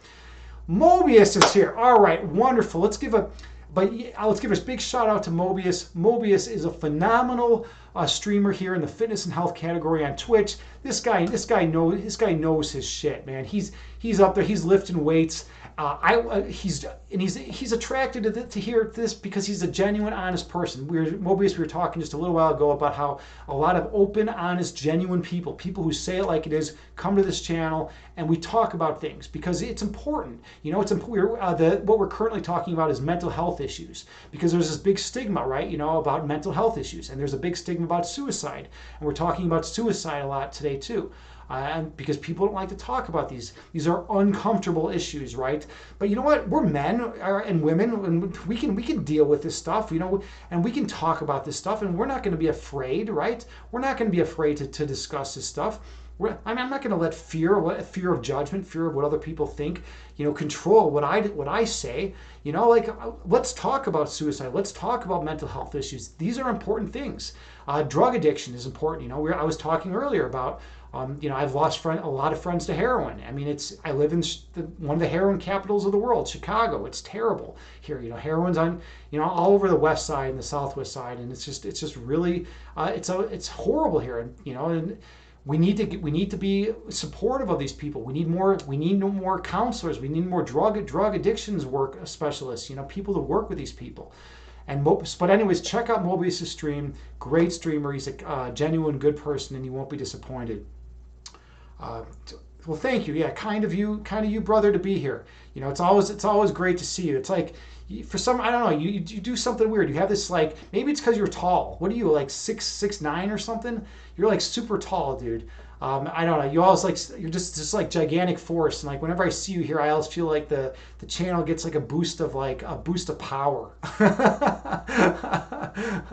I don't know. You're just it's kind of funny. Agreed. Well, why is all this stuff we're not supposed to talk about? The things people know, care, the lead. Exactly, man. Exactly. That's how it is, right? The it's funny. The things that are most important to discuss are the things that are never said. I came up with something a while back. It was people talk about everything except what's closest to their hearts. That was a quote that I came up with a while back. And I think that holds totally true, right? People don't want to express how they truly feel within their hearts because it puts them in a very vulnerable state, right? And then they feel vulnerable because they're so open. You know, what if someone then uses whatever they're saying against them or whatever? But if you can be free, if you can be that free to express how you truly feel in your heart, how you truly are, your true essence, you know, what you truly feel about a matter, you know, whether you're having, you know, suicidal thoughts or issues, or whether you have bipolar or PTSD or some kind of, you know, depression of some sort, if you're willing to express how you truly feel, that's a sign of bravery. That's a sign of courage, man. I mean, it's like the people who come forth and talk about this, those are the people that I respect. It's the people that are too afraid. But it's not that I don't respect the people that are too afraid to come forward. It's just that society has failed those people. Society has absolutely failed those people because it made them feel that they couldn't come forward and speak their minds. And that's bullshit. And a lot of people have committed suicide. A lot of people have gotten into horrible drug addictions and ended up ODing. A lot of people have ended up in jail and have lost their families and whatnot because of this stuff, right? This is what needs to be talked about. And you know what? It's a sign of bravery to come forth and to discuss your innermost feelings. And you know what? Especially with men, at least in my, you know, in my generation and all that, you know, we're not allowed to talk about these things. And it's like fuck that, man. I've lost friends because they felt they weren't allowed to talk about that, and that's bullshit. Absolute bullshit. You know, we got to be strong, and we got to say what's on our mind. Okay. All right. And midwife Monica, you say exactly to Mobius. Yeah, all the stuff we're not supposed to talk about, the things people know, care the least about. Yeah. And Mobius, truth is equal to vulnerability is equal. Dude, you are a wise guy. You are a wise dude, man. I love having you in chat. Thank you for being here. You always add so much. You know, if you ever can just pop in even for a minute, just pop in, say something wise, and then just even take off if you need to. I always appreciate you and your other part, Allie Smalls. She's incredible. Check out Allie Smalls' stream too. She's just such a wonderful person. You guys are like the best couple around. You're so wonderful. Such kind, good people, and you're Canadians. I'll give you a pass on that. You know, it's you know, you got the Canadian thing going, but I'll give you a pass. You know, because I'm a Kokona American. You know, I'm the I got to be the embodiment of the American culture, right? You know, actually I'm like the anti-American American, but I mean, you know, I like what we have here. I like the country. But you know, we're just all so divided right now that it makes me sick. You know, I want unification instead of division, and that's I don't know how things are going in Canada. I don't know what the political climate is there. I don't follow it much, but we Alberta want to join. We good? You guys are good. You're in. keep it oneness. We're gonna go into a state of oneness, right? And keep out. Yeah, we're all good. One of my good friends, Danny John, is from the UP. She's from the Upper Peninsula of Michigan, right, you know, near the Canadian border. So she's eating what do they call it? Pasties? Is that what you call them? In Canada, they're really damn good, whatever the fuck they are. I think they're called pasties. Those of you who have not had a pasty, definitely eat one. And also, she corrected my pronunciation of the word sauna. Right now, most people, if you're going to say the word sauna, it's pronounced sauna. Right? That's how people say it. That's actually not the correct pronunciation of sauna. In the UP, there's a ton of Finnish people, and the sauna originated in Finland, and it's actually pronounced sauna. Now that's like weird as fuck to me, right? To hear it pronounced sauna, but if you look it up, it's actually pronounced sauna. And now that's totally bizarre, but the Finns love their saunas, and they're the ones they invented it, so I guess they can determine how it's pronounced. So yeah. All right, I've been talking a lot today. This has been a great stream. We had such a phenomenal meditation. I'm so grateful for all of you to be here, to share this sacred space with me, and to discuss these issues that people typically don't want to discuss. Pretty much everyone that came through here tonight is someone that seems like they're willing to be open and honest and to discuss these issues. So that's awesome. That's really, really cool. You're all brave people. You're all strong people, and I love you all. Thank you so much. Okay, let's see who we are going to raid. Let's see who is available to raid right now. JT Farms. Oh, thank you with all the hearts. So sweet of you, JT Farms. Those of you who don't know, JT Farms is my resident. She's my resident shaman. She handles all matters of supernatural importance in this channel. She keeps the energy cleansed, and she keeps things good. I deal with the philosophy and the meditation. But yeah, she deals with all the supernatural things. That's why the energy is always so good in here. And midwife Monica, nothing else better I could say about you. Such a wonderful, kind soul. Thank you for all you do and all your streams. You're helping out people, and yeah, just keep it real. Keep it real. That's, do what you're doing. You're phenomenal. And Kittens Kung Fu.